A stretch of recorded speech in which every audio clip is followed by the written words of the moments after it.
Good afternoon to all. Good afternoon, ma'am. Good afternoon, ma'am. Good afternoon, ma'am. നമ്മൾ കഴിഞ്ഞ ക്ലാസ്സിൽ ഏത് chapter പഠിച്ചേ? ഏത് ചാപ്റ്ററിനെ കുറിച്ചാ പഠിച്ചേ? Radiology and imaging surveys.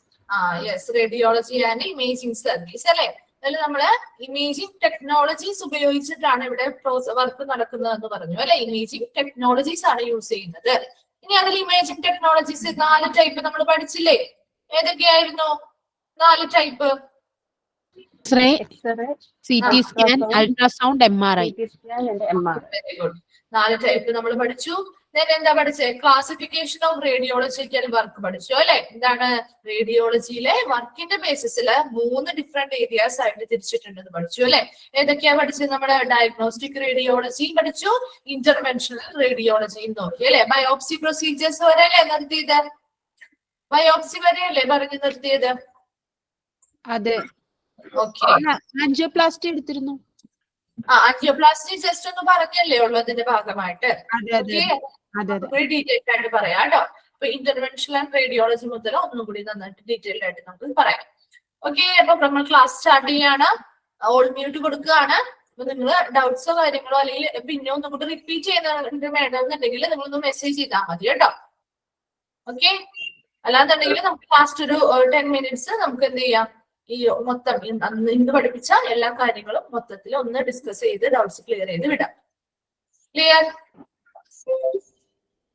Okay, അപ്പൊ നമുക്ക് സ്റ്റാർട്ട് ചെയ്യാം. എന്താണ് ക്ലാസിഫിക്കേഷൻ ഓഫ് റേഡിയോളജിക്കൽ വർക്ക് അല്ലെ. റേഡിയോളജിക്കൽ വർക്കിനെ ബേസ് ചെയ്തുകൊണ്ട് 3 ഡിഫറെന്റ് ഏരിയാസ് ആയിട്ട് റേഡിയോളജിയെ തിരിച്ചു. അതിൽ നമ്മൾ ആദ്യത്തേത് പഠിച്ചത് ഏതാണ്? ഡയഗ്നോസ്റ്റിക് റേഡിയോളജി പഠിച്ചു അല്ലെ. എന്തായിരുന്നു ഡയഗ്നോസ്റ്റിക് റേഡിയോളജി എന്ന് പറയുന്നത്? റേഡിയോളജിസ്റ്റുകൾ ഇമേജിംഗ് ടെക്നിക്സ് ആയിട്ടുള്ള x-ray, ultrasound, CT scan and MRI സ്കാനുകൾ ഉപയോഗിച്ചിട്ട് എന്ത് ചെയ്യുന്നു? ഒരു ശരീരത്തിന്റെ മൊത്തത്തിലുള്ള അനാലിസിസ് നടത്തിയിട്ട് എന്തെങ്കിലും ഡിസോർഡേഴ്സ് അല്ലെങ്കിൽ വൈകല്യങ്ങൾ ഉണ്ടോ എന്നത് ഐഡന്റിഫൈ ചെയ്യുന്നു അല്ലെ, അത് കണ്ടെത്തുന്നു. അതാണ് ഡയഗ്നോസ്റ്റിക് റേഡിയോളജിയിൽ പറയുന്നത്.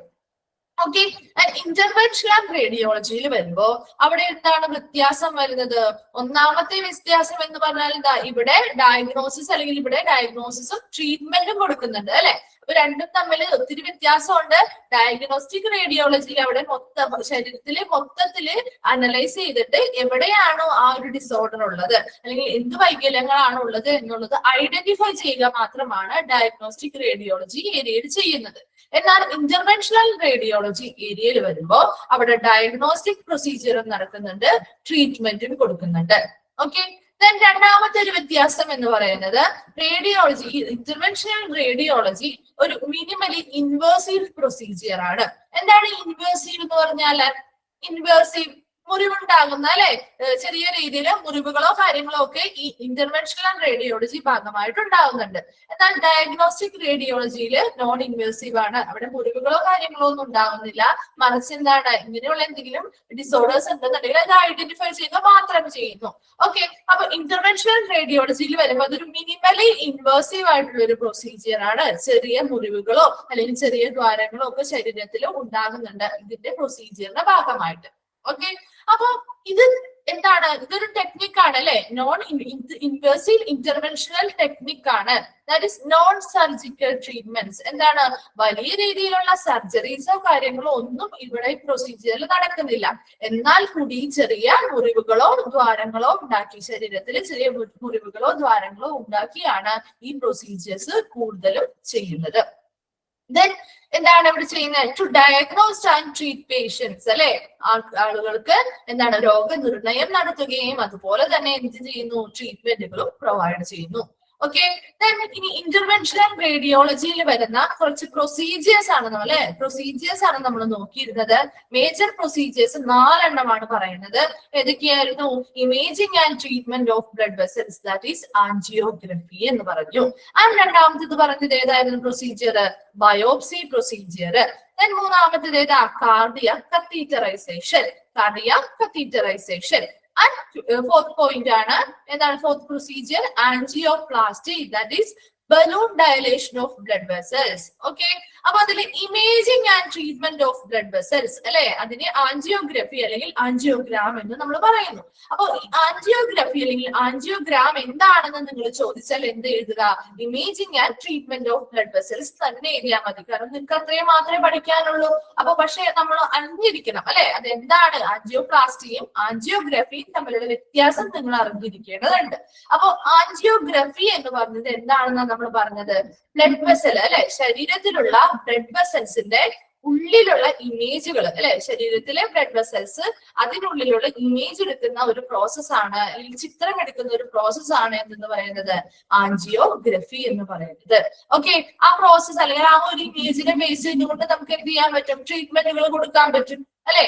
അപ്പൊ ഇങ്ങനെ പിക്ചർ എടുക്കുന്ന അല്ലെങ്കിൽ ഒരു ഇമേജ് എടുക്കുക മാത്രമാണ് അവിടെ ചെയ്യുന്നത്.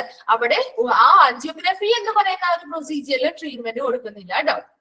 ആൻജിയോഗ്രഫി എന്ന് പറഞ്ഞാൽ ഇത്ര മാത്രമാണ്, നമ്മുടെ ബോഡിയിൽ ഓരോ ബ്ലഡ് വെസൽസിലെയും ഉള്ളിലുള്ള ഇമേജുകൾ എടുക്കുന്നു. എന്തിനു വേണ്ടിയിട്ടാണ് അങ്ങനെ ഇമേജുകൾ എടുക്കുന്നത്? എന്തെങ്കിലും രീതിയിലുള്ള ബ്ലോക്കോ കാര്യങ്ങളോ ഉണ്ടോ അല്ലെ. അപ്പൊ ഈ ബ്ലഡ് വെസൽസിലൂടെ ബ്ലഡ് സ്മൂത്ത് ആയിട്ട് തന്നെയാണോ ഫ്ലോ ചെയ്ത് പോകുന്നത്? എല്ലാ ഭാഗങ്ങളിലേക്കും എത്തുന്നുണ്ടോ? ഇനി എത്താത്തതുണ്ടെങ്കിൽ അതിന്റെ കാരണം എന്തായിരിക്കും? ഈ ബ്ലഡ് വെസൽസ് എവിടെയെങ്കിലും എവിടെയെങ്കിലും ബ്ലോക്ക് ആയിട്ട് ഇരിപ്പുണ്ടോ, അല്ലെങ്കിൽ അത് ചുരുങ്ങിയിരിപ്പുണ്ടോ, അല്ലെങ്കിൽ വികസിച്ചിരിപ്പുണ്ടോ എന്നുള്ളതൊക്കെ, എത്രത്തോളം ഫാറ്റ്സ് ടിഷ്യൂസ് ഇതിൽ അടിഞ്ഞു കൂടിയിട്ടുണ്ട് എന്നുള്ളതിനെ കുറിച്ചൊക്കെ ഒരു കറക്റ്റ് ആയിട്ടുള്ള ഒരു ചിത്രം നമുക്ക് ലഭിക്കുന്നത് ആൻജിയോഗ്രഫി വഴിയാണ്.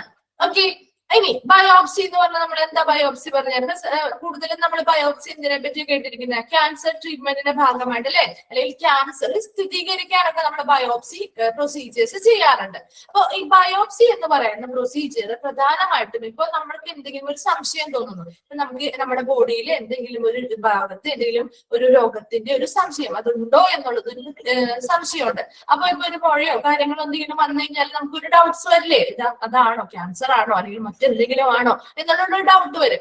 അങ്ങനെ ഒരു സംശയം ഉണ്ടായി കഴിഞ്ഞാൽ അതിനെ നമുക്ക് സ്ഥിരീകരിക്കാൻ വേണ്ടിയിട്ട്, അതിനെ ഉറപ്പിക്കാൻ വേണ്ടിയിട്ട് നമുക്ക് ബയോപ്സി പ്രൊസീജിയേഴ്സ് ചെയ്യാം. എങ്ങനെയാണ് ചെയ്യുന്നത്? ഏത് ഏരിയയിലാണോ ഇങ്ങനെയുള്ളൊരു തോന്നുന്നത്, ഇങ്ങനെ ഒരു സംശയം നമുക്ക് തോന്നുന്നത്, ആ ഒരു ഏരിയയിൽ നിന്ന് ഒന്നില്ലെങ്കിൽ സൂചി അല്ലെങ്കിൽ സിറിഞ്ചസ് വഴിയോ അല്ലെങ്കിൽ ചെറിയൊരു സർജിക്കൽ മെത്തേഡ് വഴിയോ ഒരു ടിഷ്യൂ സാമ്പിൾസ് കളക്ട് ചെയ്തിട്ട് ആ സാമ്പിൾസ് എന്ത് ചെയ്യുന്നു? നമ്മൾ ടെസ്റ്റിന് അയക്കുന്നു. അതായത് ബയോപ്സി പ്രൊസീജിയേഴ്സ് ചെയ്യാനായിട്ട് അയക്കുന്നു. അതെന്താണ്? മൈക്രോസ്കോപ്പിന്റെ കീഴിൽ അത് ടെസ്റ്റുകളൊക്കെ നടത്തിയിട്ട് നമുക്ക് ഇങ്ങനെ എന്തെങ്കിലും രോഗമുണ്ടെങ്കിൽ നമുക്കത് സ്ഥിരീകരിക്കാൻ പറ്റും ഇപ്പൊ ആ റിസൾട്ടിനെ ബേസ് ചെയ്തിട്ട്. അപ്പൊ അങ്ങനെ ഒരു ബയോപ്സി പ്രൊസീജിയേഴ്സ് നടക്കുന്നുണ്ട് അല്ലെ. അപ്പൊ അതും എന്തിന്റെ ഭാഗമാണ്? ഇന്റർവെൻഷണൽ റേഡിയോളജിയിൽ വരുന്ന ഒരു പ്രൊസീജിയർ ആണ്. ദെൻ അടുത്തതാണ് നമ്മൾ പഠിച്ചത് കാർഡിയാക് കത്തീറ്ററൈസേഷൻ. കാർഡിയാക് കത്തീറ്ററൈസേഷൻ, ഈ കാർഡിയാക് എന്ന് പറയുന്ന വേർഡ് എന്തുമായിട്ട് റിലേറ്റഡ് ആണ്? കാർഡിയാക് എന്ന് പറയുന്ന വേർഡ് ഹാർട്ടുമായിട്ട് അല്ലെ, ഹൃദയവുമായി ബന്ധപ്പെട്ട ഒരു വേർഡാണ് കാർഡിയാക് അല്ലെ. കാർഡിയോളജിസ്റ്റുകൾ എന്നൊക്കെ നമ്മൾ കേട്ടിട്ടുണ്ട്. എന്താണ്? ഹൃദ്രോഗ വിദഗ്ധരെ നമ്മൾ കാർഡിയോളജിസ്റ്റുകൾ എന്നൊക്കെ പറയില്ലേ. അപ്പൊ കാർഡിയാക് കത്തീറ്ററൈസേഷൻ എന്ന വേർഡ് കൊണ്ട് തന്നെ മീനിങ് നമുക്ക് മനസ്സിലാക്കാം. ഹാർട്ടുമായിട്ട് അല്ലെ, ഹൃദയവുമായി ബന്ധപ്പെട്ട കത്തീറ്ററൈസേഷൻ. ഓക്കെ, അപ്പൊ ഇവിടെ ഈ കത്തീറ്ററൈസേഷൻ അല്ലെങ്കിൽ കാർഡിയാക് കത്തീറ്ററൈസേഷൻ എന്ന് പറയുന്നത് കാർഡിയോളജിസ്റ്റുകൾ ചെയ്യുന്ന ഒരു മെഡിക്കൽ പ്രൊസീജിയർ ആണ്. കാർഡിയോളജിസ്റ്റുകൾ ചെയ്യുന്ന ഒരു മെഡിക്കൽ പ്രൊസീജിയർ ആണ് എന്ത്? കാർഡിയാക് കത്തീറ്ററൈസേഷൻ, ഹൃദയവുമായി ബന്ധപ്പെട്ട്. ഓക്കെ, അപ്പൊ ഈ കാർഡിയാക് കത്തീറ്ററൈസേഷനിൽ പ്രധാനമായിട്ടും ഈ കത്തീറ്ററൈസേഷൻ എന്നതുകൊണ്ട് ഉദ്ദേശിക്കുന്നത് എന്താണ്?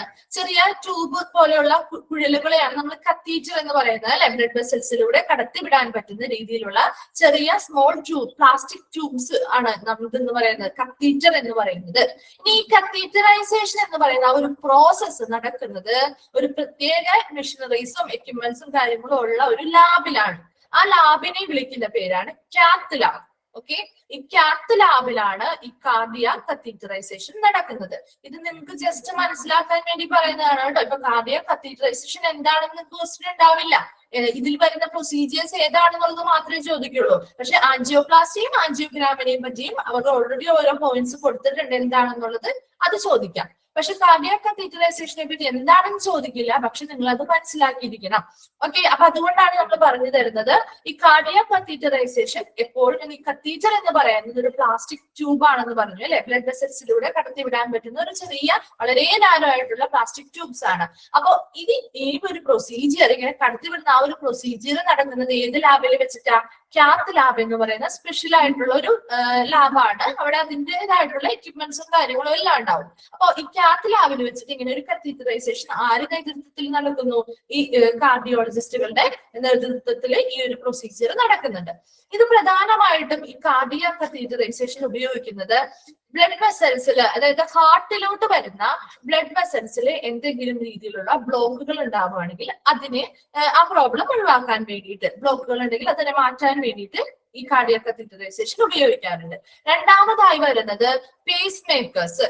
ഹാർട്ടിലെ പേസ് മേക്കേഴ്സിന് എന്തെങ്കിലും പ്രോബ്ലംസ് ഉണ്ടാവുകയാണെങ്കിൽ അതിന്റെ ട്രീറ്റ്മെന്റിന്റെ ഭാഗമായിട്ട് ഈ കത്തീറ്ററൈസേഷൻ ഉപയോഗിക്കുന്നുണ്ട്.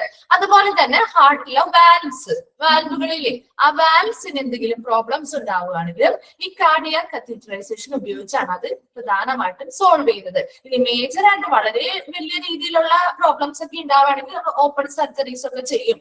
എന്നാൽ പോലും അത്ര വലിയ സിവിയറിറ്റി ഇല്ലാത്ത കേസുകളാണ് എന്നുണ്ടെങ്കിൽ എന്താണ് ഇവിടെ പ്രൊസീജിയർ ചെയ്തത്? ഈ കത്തീറ്ററൈസേഷനിലൂടെയാണ് ഇങ്ങനെയുള്ള പ്രോബ്ലംസ് ഒക്കെ സോൾവ് ചെയ്ത് വിടുന്നത്. ഓക്കെ, അപ്പൊ ഈ കാർഡിയാക് കത്തീറ്ററൈസേഷനും ഈ ആൻജിയോപ്ലാസ്റ്റിയും തമ്മിൽ ഒരു ബന്ധമുണ്ട്. അപ്പൊ അത് ഒരുമിച്ച് നമുക്ക് അങ്ങോട്ട് പഠിക്കാം. അപ്പൊ കാർഡിയാക് കത്തീറ്ററൈസേഷനിൽ ഇത്രയാണ്. അതൊരു കാത്ത് ലാബ് ഉണ്ട്. ആ കാത്ത് ലാബിൽ എന്ത് ചെയ്യും? ഈ നമ്മുടെ ബ്ലഡ് വെസൽസിൽ, ബ്ലഡ് ബോഡിയിൽ എവിടെയെങ്കിലും ഒരു കട്ടുണ്ടാക്കും. ആ കട്ടുണ്ടാക്കുമ്പോ കയ്യിലോ ഏത് ഭാഗമാണ് ഹാർട്ടുമായി സംബന്ധിച്ച് ഏതെങ്കിലും ഒരു ബ്ലഡ് വെസലിൽ ഒരു കട്ടുണ്ടാക്കി, ഒരു ചെറിയ മുറിവുണ്ടാക്കിയിട്ട് അതിലൂടെ ഈ ബ്ലഡ് വെസൽസിലൂടെ എന്ത് കടത്തി വിടുന്നു? ഈ ചെറിയ പ്ലാസ്റ്റിക് ട്യൂബ്സ് ആയിട്ടുള്ള ഈ കത്തീറ്ററുകൾ കടത്തുന്നത്. അത് സുഗമമായിട്ട് അല്ലെങ്കിൽ അനായാസമായിട്ട് ഈ ബ്ലഡ് വെസൽസിലൂടെ അതിനെ കടന്നു പോകാൻ പറ്റും. അപ്പൊ അങ്ങനെ ഈ കത്തീറ്ററിനെ കടത്തി വിടുന്നു. ഈ കത്തീറ്ററിന്റെ ടിപ്പിലായിട്ട് ഒരു നീഡിൽ ഉണ്ടാവും, അതുപോലെ തന്നെ ഒരു ബലൂണും ഉണ്ടാവും. ബലൂൺ എന്ന് പറയുന്നത് ഇതിന്റെ ഒരു ഭാഗമായിട്ടുള്ള ഒരു പാർട്ട് തന്നെയാണ്. ആ ഒരു ഭാഗത്തെ വികസിപ്പിക്കാൻ പറ്റും, നമുക്ക് ഈ ബലൂൺ പോലെ വികസിപ്പിക്കാൻ പറ്റുന്ന ഒരു ഭാഗമാണ്. അപ്പൊ അതിന്റെ ടിപ്പിലായിട്ടായിരിക്കും ഉണ്ടായിരിക്കും ഈ കത്തീറ്ററിന്റെ. അപ്പൊ ഇതിങ്ങനെ എന്ത് ചെയ്യും? ഈ ബ്ലഡ് വെസൽസിലൂടെ നമുക്ക് ഏത് ഭാഗത്തോട്ടാണ് പോവേണ്ടത് ആ ഒരു ഏരിയയിലോട്ട് പോകുമ്പോൾ എവിടെയെങ്കിലും ബ്ലോക്കുകൾ ഉണ്ടാവുകയാണെങ്കിൽ ആ ബ്ലോക്കിന് അവിടെ എത്തുമ്പോൾ എന്താണ്? ഈ കത്തീറ്ററിന് പിന്നെ ഫ്രണ്ടിലേക്ക് പോകാൻ പറ്റില്ല, അല്ലെ? അപ്പൊ എവിടെയാണോ ബ്ലോക്ക് ഉണ്ടാവുന്നത് അവിടെ എന്ത് ചെയ്യും? ഈ കത്തീറ്റർ ഉപയോഗിച്ചിട്ട് ഈ ബലൂൺ ഉണ്ടാവുമെന്ന് പറഞ്ഞില്ലേ നമ്മൾ ആ ഇതിന്റെ ടിപ്പില്, ആ ബലൂൺ എന്ത് ചെയ്യും? അങ്ങോട്ട് വീർപ്പിക്കും. ഓക്കെ, അപ്പൊ ആ വീർപ്പിക്കുന്നതിനൊപ്പം സ്റ്റെന്റ് എന്ന് പറയുന്ന ഒരു മെറ്റൽ ഉണ്ട്. അതായത് ഇതൊരു മെറ്റൽ പാർട്ടാണ്, ഒരു സ്പ്രിംഗ് പോലെ ഇരിക്കുന്ന ഒരു മെറ്റൽ, ഒരു മെഷ് പോലെ ഇരിക്കുന്ന ഒരു മെറ്റൽ ഇതാണ് സ്റ്റെന്റ് എന്ന് പറയുന്നത്. നിങ്ങൾക്ക് കേട്ടിട്ടുണ്ടാവാം സ്റ്റെന്റ് ട്രീറ്റ്മെന്റുകൾ ചെയ്യുന്നു എന്നൊക്കെ. അപ്പൊ സ്റ്റെന്റ് എന്നാണ് അതിന് പറയുന്നത്. അതായത് ഈ ബ്ലോക്ക് വന്നത് മാറ്റാൻ വേണ്ടിയിട്ടാണ് കേട്ടോ.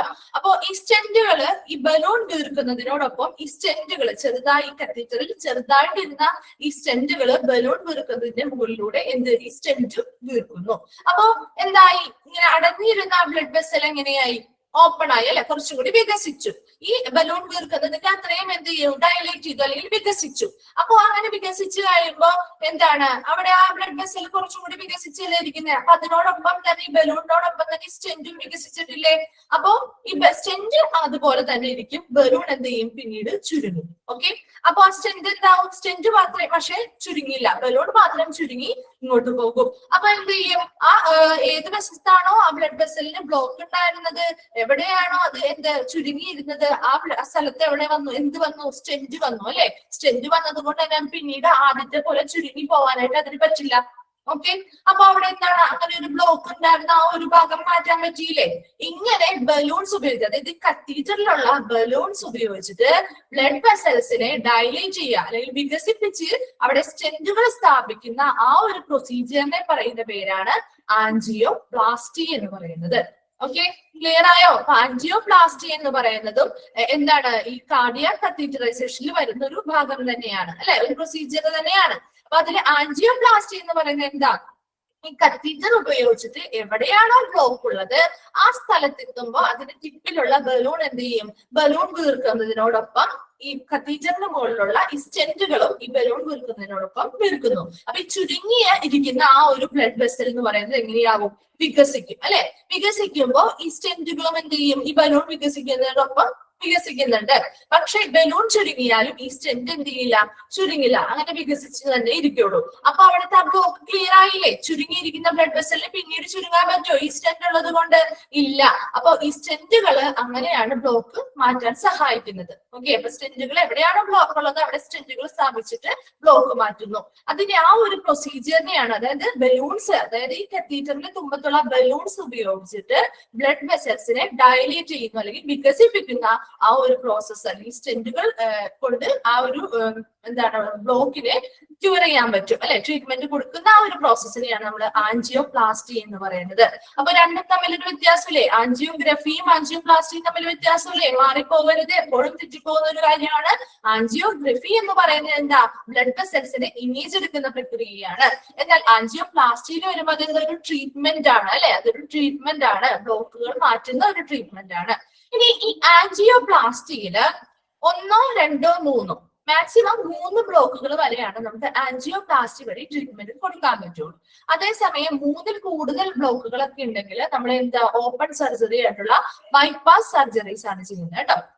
അപ്പോ മാക്സിമം 1, 2, 3 വരെയാണ് മാക്സിമം. അത്രയും 3 ബ്ലോക്കുകളൊക്കെ ഉണ്ടെങ്കിൽ അത് ഈ കത്തീറ്ററൈസേഷൻ വഴി നമ്മൾ സ്റ്റെന്റുകൾ സ്ഥാപിച്ച് ആ ബ്ലോക്കുകൾ ക്ലിയർ ചെയ്യുന്നു. എന്നാൽ അതിൽ കൂടുതൽ ബ്ലോക്കുകൾ വന്നാൽ ബൈപ്പാസ് സർജറീസ് ആണ് ചെയ്യുന്നത്. അതിനെപ്പറ്റി നിങ്ങൾക്ക് കൂടുതലായിട്ട് ഇവിടെ പറഞ്ഞിട്ടില്ല, അതുകൊണ്ട് പറഞ്ഞത് മാത്രം പഠിച്ചാൽ മതി കേട്ടോ.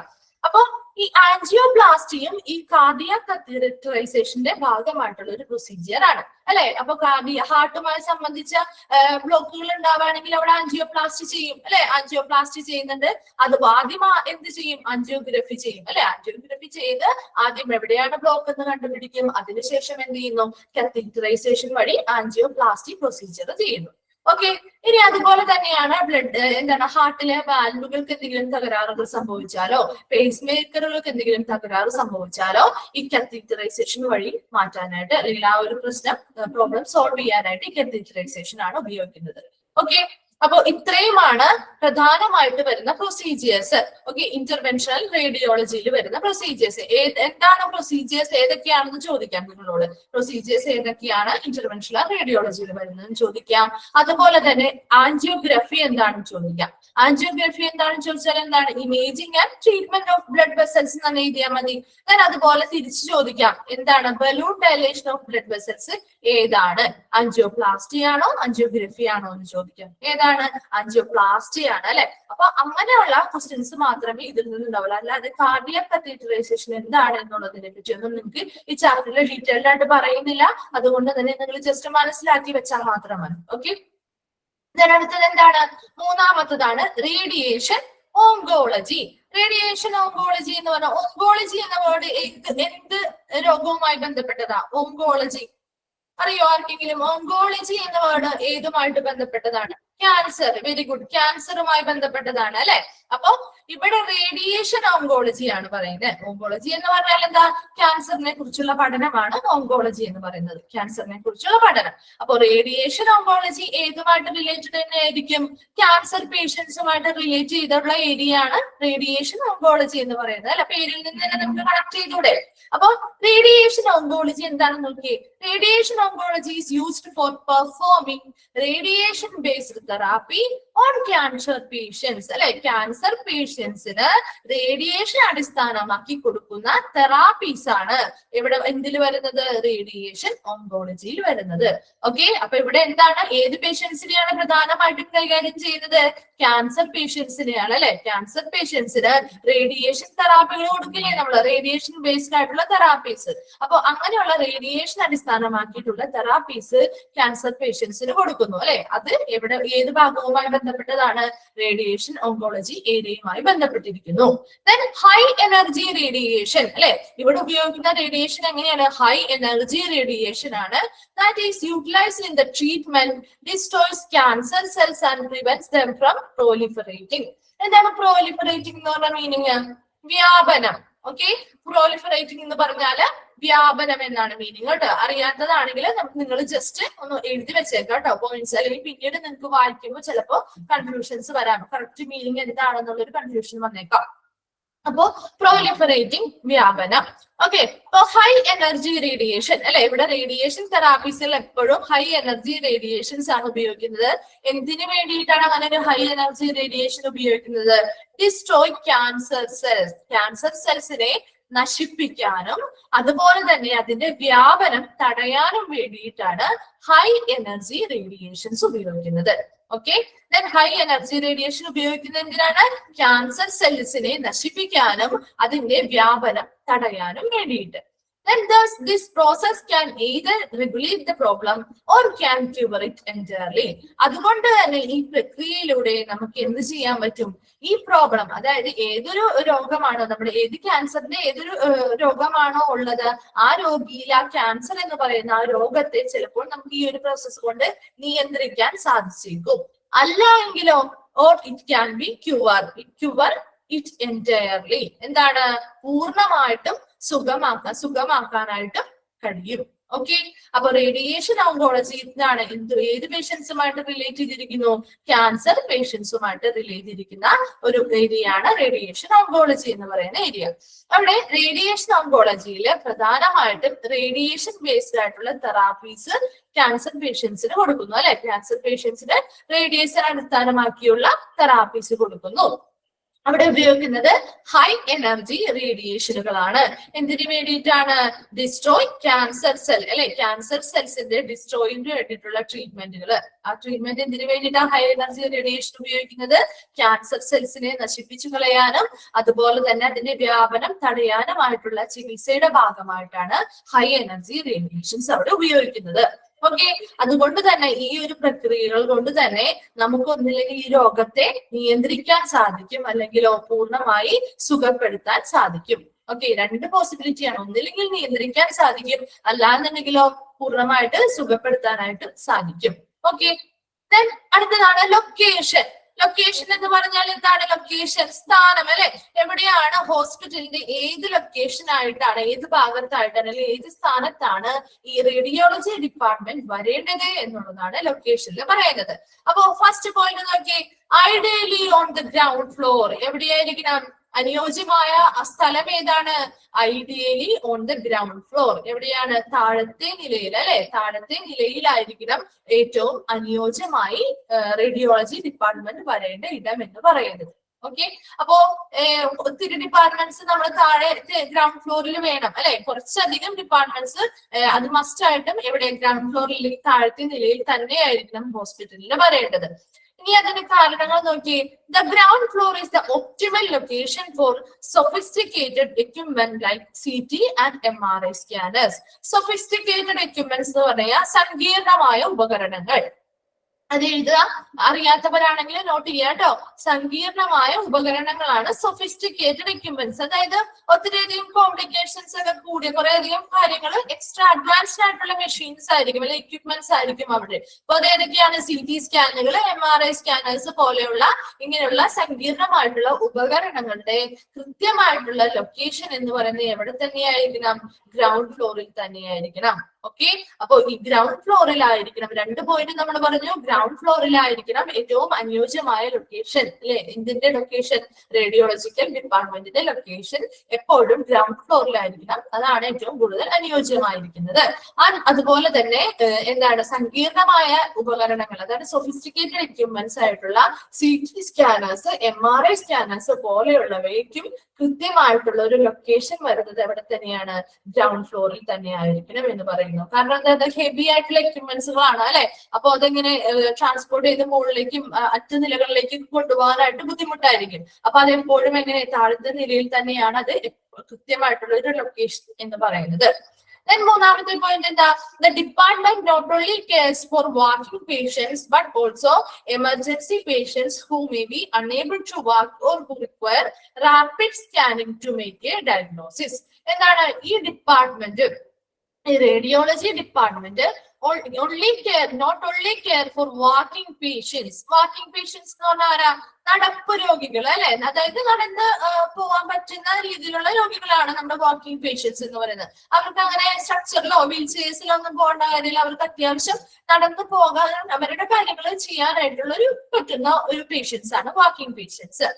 But also emergency patients who may be unable to walk. എന്താണ് എമർജൻസി പേഷ്യൻസ്? അപ്പൊ ഈ ഡിപ്പാർട്ട്മെന്റ് എന്ന് പറയുന്നത്, ഈ റേഡിയോളജി ഡിപ്പാർട്ട്മെന്റ് എപ്പോഴും എന്താണ് വാക്കിംഗ് പേഷ്യൻസ് അല്ലെങ്കിൽ നടപ്പ് രോഗികളെ മാത്രമല്ല കെയർ കൊടുക്കുന്നത്, മറിച്ച് ആർക്കൊക്കെ കെയർ കൊടുക്കുന്നുണ്ട്? Emergency patients. Okay, emergency department അല്ലെങ്കിൽ എമർജൻസി പേഷ്യൻസ് എവിടെയാ? കാഷ്വാലിറ്റിയിലൊക്കെ വരുന്ന പേഷ്യൻസ് അല്ലെ, വളരെ അത്യാഹിത വിഭാഗത്തിൽപ്പെട്ട പേഷ്യൻസിന്, അതായത് അവർക്ക് എങ്ങനെയാണ് അൺഎബിൾ ടു വാക്ക് അല്ലെ, അവർക്ക് ചിലപ്പോൾ നടക്കാൻ പറ്റാത്ത ഒരു സാഹചര്യമായിരിക്കാം. അപ്പൊ അങ്ങനെ സാഹചര്യത്തിലുള്ള പേഷ്യൻസിനും and who require rapid scanning to make a diagnosis, അതായത് രോഗനിർണയം, എത്രയും പെട്ടെന്ന് രോഗനിർണയം നടത്തി ഒരു ട്രീറ്റ്മെന്റ് കൊടുക്കേണ്ടതായിട്ടുള്ള ഒരു പേഷ്യന്റ് ഉണ്ടെങ്കിൽ അവരുടെ കേസിനും അവരെയും കൂടി കെയർ ചെയ്തുകൊണ്ടാണ് ഈ ഒരു ഡിപ്പാർട്ട്മെന്റിന്റെ ലൊക്കേഷൻ വരേണ്ടത്. ഓക്കെ, അപ്പൊ എന്താണ് പറഞ്ഞത്? ഈ ഒരു ഡിപ്പാർട്ട്മെന്റ്, അതായത് റേഡിയോളജി എന്ന് പറയുന്ന ഡിപ്പാർട്ട്മെന്റ് എപ്പോഴും എന്താണ് വാക്കിംഗ് പേഷ്യൻസ്, അതായത് നടപ്പ് രോഗികളെ മാത്രമല്ല കെയർ ചെയ്യേണ്ടത്, കൂടാതെ ആരെയൊക്കെ കെയർ ചെയ്യണം? എമർജൻസി പേഷ്യൻസ്, അതായത് നടന്ന് ഈ റേഡിയോളജി ഡിപ്പാർട്ട്മെന്റിലേക്ക് വന്ന് പെടാൻ പറ്റാത്ത പേഷ്യൻസ് ഉണ്ടാവാം. അതുപോലെ തന്നെ എത്രയും പെട്ടെന്ന് ഡയഗ്നോസിസ് ചെയ്ത് റിസൾട്ട് കൊണ്ട് അത് വെച്ചിട്ട് പെട്ടെന്ന് തന്നെ ട്രീറ്റ്മെന്റുകൾ കൊടുക്കേണ്ടതായിട്ടുള്ള ആളുകൾ ഉണ്ടാവാം. അങ്ങനെയുള്ള പേഷ്യൻസിനെയും കൂടി എല്ലാവരെയും കെയർ ചെയ്തുകൊണ്ടായിരിക്കണം ഈ ഒരു ഡിപ്പാർട്ട്മെന്റിന്റെ ലൊക്കേഷൻ വരേണ്ടത്. Then fourth point നോക്കി, should be easily reachable to OPD patients, inpatients, emergency department. എന്താണ് OPD എന്ന് പറഞ്ഞാൽ? ഏത് ഡിപ്പാർട്ട്മെന്റ് ആണ് OPD? ഇങ്ങനെയുള്ള ഷോർട്ട് ഫോമുകൾ പഠിച്ചു വെക്കണം കേട്ടോ. ഷോർട്ട് ഫോമുകളെ എക്സ്പാൻഡഡ് ഫോംസ് ചോദിക്കാറുണ്ട്. ഓക്കെ, ഈ ഷോർട്ട് ഫോം വന്നിട്ട് OPD എന്ന് പറഞ്ഞാൽ എന്താണ്? ഔട്ട് പേഷ്യന്റ് ഡിപ്പാർട്ട്മെന്റ് അല്ലെ, outpatient department. Yes, outpatient ഡിപ്പാർട്ട്മെന്റുകളാണ് OPD. അപ്പൊ ഈ ഒരു ചാപ്റ്ററിലെ മാത്രമല്ല മിക്ക ചാപ്റ്റേഴ്സിലും ഇങ്ങനെയുള്ള ഷോർട്ട് വേർഡുകൾ ഉണ്ട്. അതിന്റെയൊക്കെ എക്സ്പാൻഡഡ് ഫോമുകൾ പഠിച്ചു വെക്കുക കേട്ടോ. മിക്കപ്പോഴും ക്വസ്റ്റ്യൻസിൽ റിപ്പീറ്റ് ചെയ്ത് കാണാറുള്ളത് ഇങ്ങനെ എക്സ്പാൻഡ് ചെയ്ത ഫോമുകൾ കൊടുത്തിട്ടുണ്ടാവും, അല്ലെങ്കിൽ ഷോർട്ട് ഫോമുകളൊക്കെ കൊടുത്തിട്ട് ഏതാണെന്ന് കണ്ടുപിടിക്കാനൊക്കെ ചോദിക്കാറുണ്ട്. അപ്പൊ അതൊന്ന് സെപ്പറേറ്റ് ചെയ്ത് എഴുതി വെച്ച് തന്നെ പഠിക്കണം കേട്ടോ. അപ്പൊ OPD പേഷ്യൻസ് അല്ലെങ്കിൽ ഔട്ട് പേഷ്യന്റ് ഡിപ്പാർട്ട്മെന്റിലെ പേഷ്യൻസ്, അവർക്ക് അതുപോലെ തന്നെ ഇൻപേഷ്യൻസ് അല്ലെ. ഇൻപേഷ്യൻ എന്ന് പറഞ്ഞാൽ അവിടെ താമസിച്ച് ചികിത്സ ചെയ്യുന്നവർ അല്ലെ. അപ്പൊ ഇൻപേഷ്യൻസ് ഉണ്ടാവാം. Then emergency department. എമർജൻസി ഡിപ്പാർട്ട്മെന്റിന്റെ മറ്റൊരു പേരെന്താണ്? കാഷ്വാലിറ്റി എന്ന് നമ്മൾ പറയും അല്ലെ. അപ്പൊ ഇങ്ങനെയുള്ള casualty, inpatient department, outpatient ഡിപ്പാർട്ട്മെന്റിലേക്ക് അടുത്തായിരിക്കണം. അതായത് ഈ ഡിപ്പാർട്ട്മെന്റുകൾക്കൊക്കെ ഈസിലി റീച്ചബിൾ ആയിരിക്കണം ഈ റേഡിയോളജി ഡിപ്പാർട്ട്മെന്റ് എന്ന് പറയുന്നത്. എന്താണ്? ഏറ്റവും എളുപ്പത്തിൽ കണ്ടെത്താൻ കഴിയുന്ന അല്ലെങ്കിൽ എത്തിപ്പെടാൻ സാധിക്കുന്ന ഒരിടത്തായിരിക്കണം ഈ റേഡിയോളജി ഡിപ്പാർട്ട്മെന്റിന്റെ സ്ഥാനം വരേണ്ടത്. Okay, then it should not be put between other departments. ഇതെന്താണ്? മറ്റു ഡിപ്പാർട്ട്മെന്റുകൾക്കിടയിൽ വയ്ക്കാൻ പാടില്ല. എന്തുകൊണ്ടാണ് അങ്ങനെ മറ്റു ഡിപ്പാർട്ട്മെന്റുകൾക്കിടയിൽ വെക്കാൻ പാടില്ല എന്ന് പറയുന്നത്? കാരണം എന്താ? ഇവിടെ റേഡിയേഷൻസ് ആണ് കൊടുക്കുന്നത് അല്ലെ. അപ്പൊ റേഡിയേഷൻസ് ഉള്ളത് കൊണ്ട് തന്നെ റേഡിയേഷൻ റിസ്കുകൾ ഉണ്ട് അല്ലെ, കുറെ അപകട സാധ്യതകളൊക്കെ ഉണ്ട്. അപ്പൊ അതുകൊണ്ട് തന്നെ മറ്റുള്ള ഡിപ്പാർട്ട്മെന്റുകളുമായിട്ട് എപ്പോഴും കൂടിച്ചേർന്ന് ഇങ്ങനെ ഒരു ഡിപ്പാർട്ട്മെന്റ് വെക്കാൻ പാടില്ല. കാരണം അവിടെയും കുറെ അധികം സ്റ്റാഫുകൾ വരുന്നുണ്ട്, കുറെ അധികം പേഷ്യൻസ് ഉണ്ട് അല്ലെ. മറ്റു ഡിപ്പാർട്ട്മെന്റ്സ് എന്ന് പറഞ്ഞു കഴിഞ്ഞാൽ ഹോസ്പിറ്റലിൽ ഒത്തിരി ഡിപ്പാർട്ട്മെന്റുകളില്ലേ ഇല്ലേ? ഇപ്പൊ എന്തൊക്കെ ഡിപ്പാർട്ട്മെന്റുകളുണ്ട്? ഏതൊക്കെയാണ്? ഇപ്പൊ എമർജൻസി ഡിപ്പാർട്ട്മെന്റ് ഉണ്ട്, പിന്നെ എന്താ ഔട്ട് പേഷ്യന്റ് ഡിപ്പാർട്ട്മെന്റ് ഉണ്ട്, ഇൻപേഷ്യന്റ്. ഇപ്പൊ ഓരോ ഡിഫറെന്റ് ഡിപ്പാർട്ട്മെന്റ്സ് നിങ്ങൾ പഠിക്കുന്നില്ലേ? ഡിഫറെന്റ് ഡിപ്പാർട്ട്മെന്റ്സ് ഉണ്ട് ഹോസ്പിറ്റലില്. അപ്പൊ ഓരോ ഡിപ്പാർട്ട്മെന്റുകളും ഇപ്പൊ ഈ ഓരോ ഡിപ്പാർട്ട്മെന്റുകളിലും ഏതെങ്കിലും രണ്ട് ഡിപ്പാർട്ട്മെന്റുകളുടെ ഇടയിലൊന്നും കൊണ്ടുവയ്ക്കരുത്. ഇങ്ങനെയുള്ള റേഡിയോളജി ഡിപ്പാർട്ട്മെന്റുകളെ ഏതെങ്കിലും ഒരു ഏരിയയില് സെപ്പറേറ്റ് ചെയ്ത് മാറി ആണ് ഈ ഒരു പേഷ്യന്റ് ഇതിന്റെയൊക്കെ പെട്ടെന്ന് എത്തിപ്പെടാൻ പറ്റുന്ന ഒരു ഏരിയയിൽ നോക്കിയിട്ട് ഇത്തിരി ഒന്ന് ഡിസ്റ്റൻസ് ഇട്ടിട്ട് വേണം ഈ ഒരു റേഡിയോളജി ഡിപ്പാർട്ട്മെന്റ് വയ്ക്കാനായിട്ട്. Okay, then it should have some room for expansion at a later age. എന്താണ്? അതായത് ലേറ്റർ ഡേറ്റ്, അതായത് പിന്നീട്, ലേറ്റർ ഡേറ്റ് എന്ന് ഉദ്ദേശിക്കുന്നത് പിന്നീട് എന്തെങ്കിലും എക്സ്പാൻഷൻസ്, അതായത് എന്തെങ്കിലും വിപുലീകരണങ്ങളൊക്കെ നമ്മൾ ഇവിടെ നടത്തുകയാണെന്നുണ്ടെങ്കിൽ അവിടെ അതിന് വേണ്ടിയിട്ട് ഉണ്ടായിരിക്കണം ചില റൂമുകൾ ഉണ്ടായിരിക്കണം. അപ്പൊ ഈ ഒരു റേഡിയോളജി ഡിപ്പാർട്ട്മെന്റിന്റെ ഒരു എന്താണ് അവിടെ ഒരു അതിന്റെ തുടക്കം മുതൽ തന്നെ ഇങ്ങനെ ഒരു സ്പേസ് അവിടെ ഇട്ടിരിക്കണം എന്നാണ് പറയുന്നത്. അതായത് നമ്മളിപ്പോ തുടങ്ങുന്ന സമയത്ത് അല്ലെങ്കിൽ റേഡിയോളജി ഡിപ്പാർട്ട്മെന്റ് എന്ന് പറയുന്നത് തുടങ്ങുമ്പോൾ ചിലപ്പോൾ കുറച്ച് ഫെസിലിറ്റീസ് ഉണ്ടാവുള്ളൂ. അതിനുശേഷം നമ്മൾ എന്ത് ചെയ്യും, കുറെ അധികം ഓരോ വർഷം കഴിയുന്നവരും കൂടുതൽ ഫെസിലിറ്റീസ് നമ്മൾ ആഡ് ചെയ്ത് കൊടുക്കും അല്ലെ. കുറെ അധികം എക്യുപ്മെന്റ്സും കാര്യങ്ങളും ഒക്കെ പുതിയതായിട്ട് വരും. അപ്പൊ ഇങ്ങനെയുള്ള കേസിൽ വിപുലീകരണം നടത്തുമ്പോൾ അതിന് തക്കതായിട്ടുള്ള സ്പേസ് എവിടെ ഉണ്ടായിരിക്കണം, ഈ റേഡിയോളജി ഡിപ്പാർട്ട്മെന്റിൽ ഉണ്ടായിരിക്കണം. അപ്പൊ അത് ആദ്യമേ തുടങ്ങി അത് മുൻകൂട്ടി കണ്ടുകൊണ്ട് അങ്ങനെ ഒരു സ്പേസ് ഇടണമെന്ന്. കാരണം പിന്നീട് അതൊരു വിപുലീകരിക്കുമ്പോൾ അവിടെ സ്പേസ് ഇല്ല എന്നുള്ളൊരു ബുദ്ധിമുട്ട് വരാതിരിക്കാൻ വേണ്ടിയിട്ട് എപ്പോഴും എങ്ങനെയായിരിക്കണം, ഒന്നോ രണ്ടോ കുറച്ച് റൂംസ് അവിടെ എന്ത് ചെയ്യണം, വേക്കന്റ് ആയിട്ട് വെക്കണം. ലേറ്റർ ആയിട്ടുള്ള പിന്നീടുള്ള എക്സ്പാൻഷൻ അല്ലെങ്കിൽ വിപുലീകരണത്തിന് വേണ്ടിയിട്ട്. ദെൻ ലാസ്റ്റ് പോയിന്റ് നോക്കിയേ, ഫ്ലെക്സിബിലിറ്റി. ഫ്ലെക്സിബിലിറ്റി എന്ന് പറഞ്ഞാൽ എന്താ, വഴക്കം അല്ലെ, വഴക്കം. ദെൻ എക്സ്പാൻഡബിലിറ്റി. എക്സ്പാൻഡബിലിറ്റി എന്ന് പറഞ്ഞാൽ എന്താ, ഇതുപോലെ തന്നെ വിപുലീകരിക്കുക അല്ലെ. ആൻഡ് അപ്ഗ്രേഡബിലിറ്റി. അപ്ഗ്രേഡബിലിറ്റി എന്ന് പറഞ്ഞാൽ എന്താ, നവീകരണം. അതായത് പുതിയ ഫെസിലിറ്റീസ് കാര്യങ്ങളൊക്കെ പ്രൊവൈഡ് ചെയ്യുക, അപ്ഡേറ്റ് ആവുക അല്ലെ. Upgradability required to be taken into account while setting the department. Okay, setting the department ആണ് കേട്ടോ. അപ്പൊ ഒരു ഡിപ്പാർട്ട്മെന്റ് സെറ്റ് ചെയ്യുമ്പോൾ എപ്പോഴും എന്തൊക്കെ കാര്യങ്ങൾ നോക്കണം, ഈ ഒരു ഡിപ്പാർട്ട്മെന്റ് ഫ്ലെക്സിബിൾ ആയിരിക്കണം, വളരെ വഴക്കമുള്ളത്, മറ്റുള്ളവർക്ക് ഒരു ഫ്ലെക്സിബിൾ ആയിട്ടുള്ള ഒരു ഭയങ്കര ഒരു എന്താണ് സ്ട്രിക്റ്റ് ആയിട്ടുള്ള ഒരു ഇതല്ല, മറ്റുള്ളവർക്കും കൂടി ഒരു എന്താണ് ഒരു ഫ്ലെക്സിബിൾ ഒരു വഴക്കമുള്ള ഒരു ഡിപ്പാർട്ട്മെന്റ് ആയിരിക്കണം. ദെൻ എക്സ്പാൻഡബിലിറ്റി, എന്താണ് വിപുലീകരിക്കാൻ പറ്റുന്ന രീതിയിലുള്ള സൗകര്യങ്ങളും ഉണ്ടോ എന്ന് നോക്കണം. ആൻഡ് അപ്ഗ്രേഡബിലിറ്റി അല്ലെ, പുതിയതായിട്ടുള്ള കുറേയധികം കാര്യങ്ങൾ ഓരോ ടൈമിൽ വരുന്ന കുറേയധികം ഫെസിലിറ്റീസ് കുറേയധികം എപ്പോഴും അപ്ഡേറ്റ് ആയിട്ടിരിക്കും. അങ്ങനെയുള്ള അപ്ഡേറ്റ് ആയിട്ടുള്ള കാര്യങ്ങൾ കൊണ്ടുവരാനും കൂടി പറ്റുന്ന രീതിയിലായിരിക്കണം ഈ ഒരു ഡിപ്പാർട്ട്മെന്റ് എപ്പോഴും സെറ്റ് ചെയ്യേണ്ടത്. ഓക്കെ, അപ്പോ ലൊക്കേഷനിൽ എന്തൊക്കെയാണ് നമ്മൾ പറഞ്ഞത്? ലൊക്കേഷനിൽ പറഞ്ഞ എന്താ, ഇത് എപ്പോഴും ഇതിന്റെ ലൊക്കേഷൻ എന്ന് പറയുന്നത് എവിടെയായിരിക്കണം എന്നാണ് പറഞ്ഞത്, ഗ്രൗണ്ട് ഫ്ലോറിലായിരിക്കണം എന്ന് പറഞ്ഞു അല്ലെ. ഏറ്റവും അനുയോജ്യമായിട്ടുള്ള സ്ഥലം ഗ്രൗണ്ട് ഫ്ലോർ ആണ്. അതുപോലെ തന്നെ സോഫിസ്റ്റിക്കേറ്റഡ് ആയിട്ടുള്ള എക്യുപ്മെന്റുകൾ, എന്താണ് സങ്കീർണമായിട്ടുള്ള ഉപകരണങ്ങളായിട്ടുള്ള CT സ്കാനുകൾ, MRI സ്കാൻ പോലെയുള്ളവയുടെ ഒക്കെ കൃത്യമായിട്ട് വയ്ക്കാൻ പറ്റുന്ന ഒരു ലൊക്കേഷൻ എന്ന് പറയുന്നത് ഗ്രൗണ്ട് ഫ്ലോർ അല്ലെങ്കിൽ താഴത്തെ ഇതിൽ തന്നെയാണ്.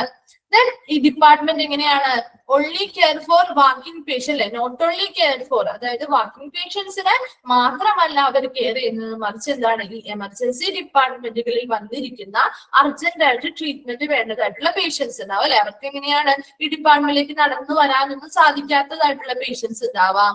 അതുപോലെ തന്നെ പെട്ടെന്ന് റിസൾട്ടുകൾ കിട്ടിയില്ലേ, ഡയഗ്നോസിസ് വഴി റിസൾട്ട് കിട്ടി ട്രീറ്റ്മെന്റ് കൊടുക്കേണ്ടതായിട്ടുള്ള പേഷ്യൻസ് ഉണ്ടാവാം. അങ്ങനെയുള്ളവരേക്ക് കൂടി കെയർ ചെയ്തുകൊണ്ടായിരിക്കും ഈ ഒരു ഡിപ്പാർട്ട്മെന്റിന്റെ ലൊക്കേഷൻ വരേണ്ടത്.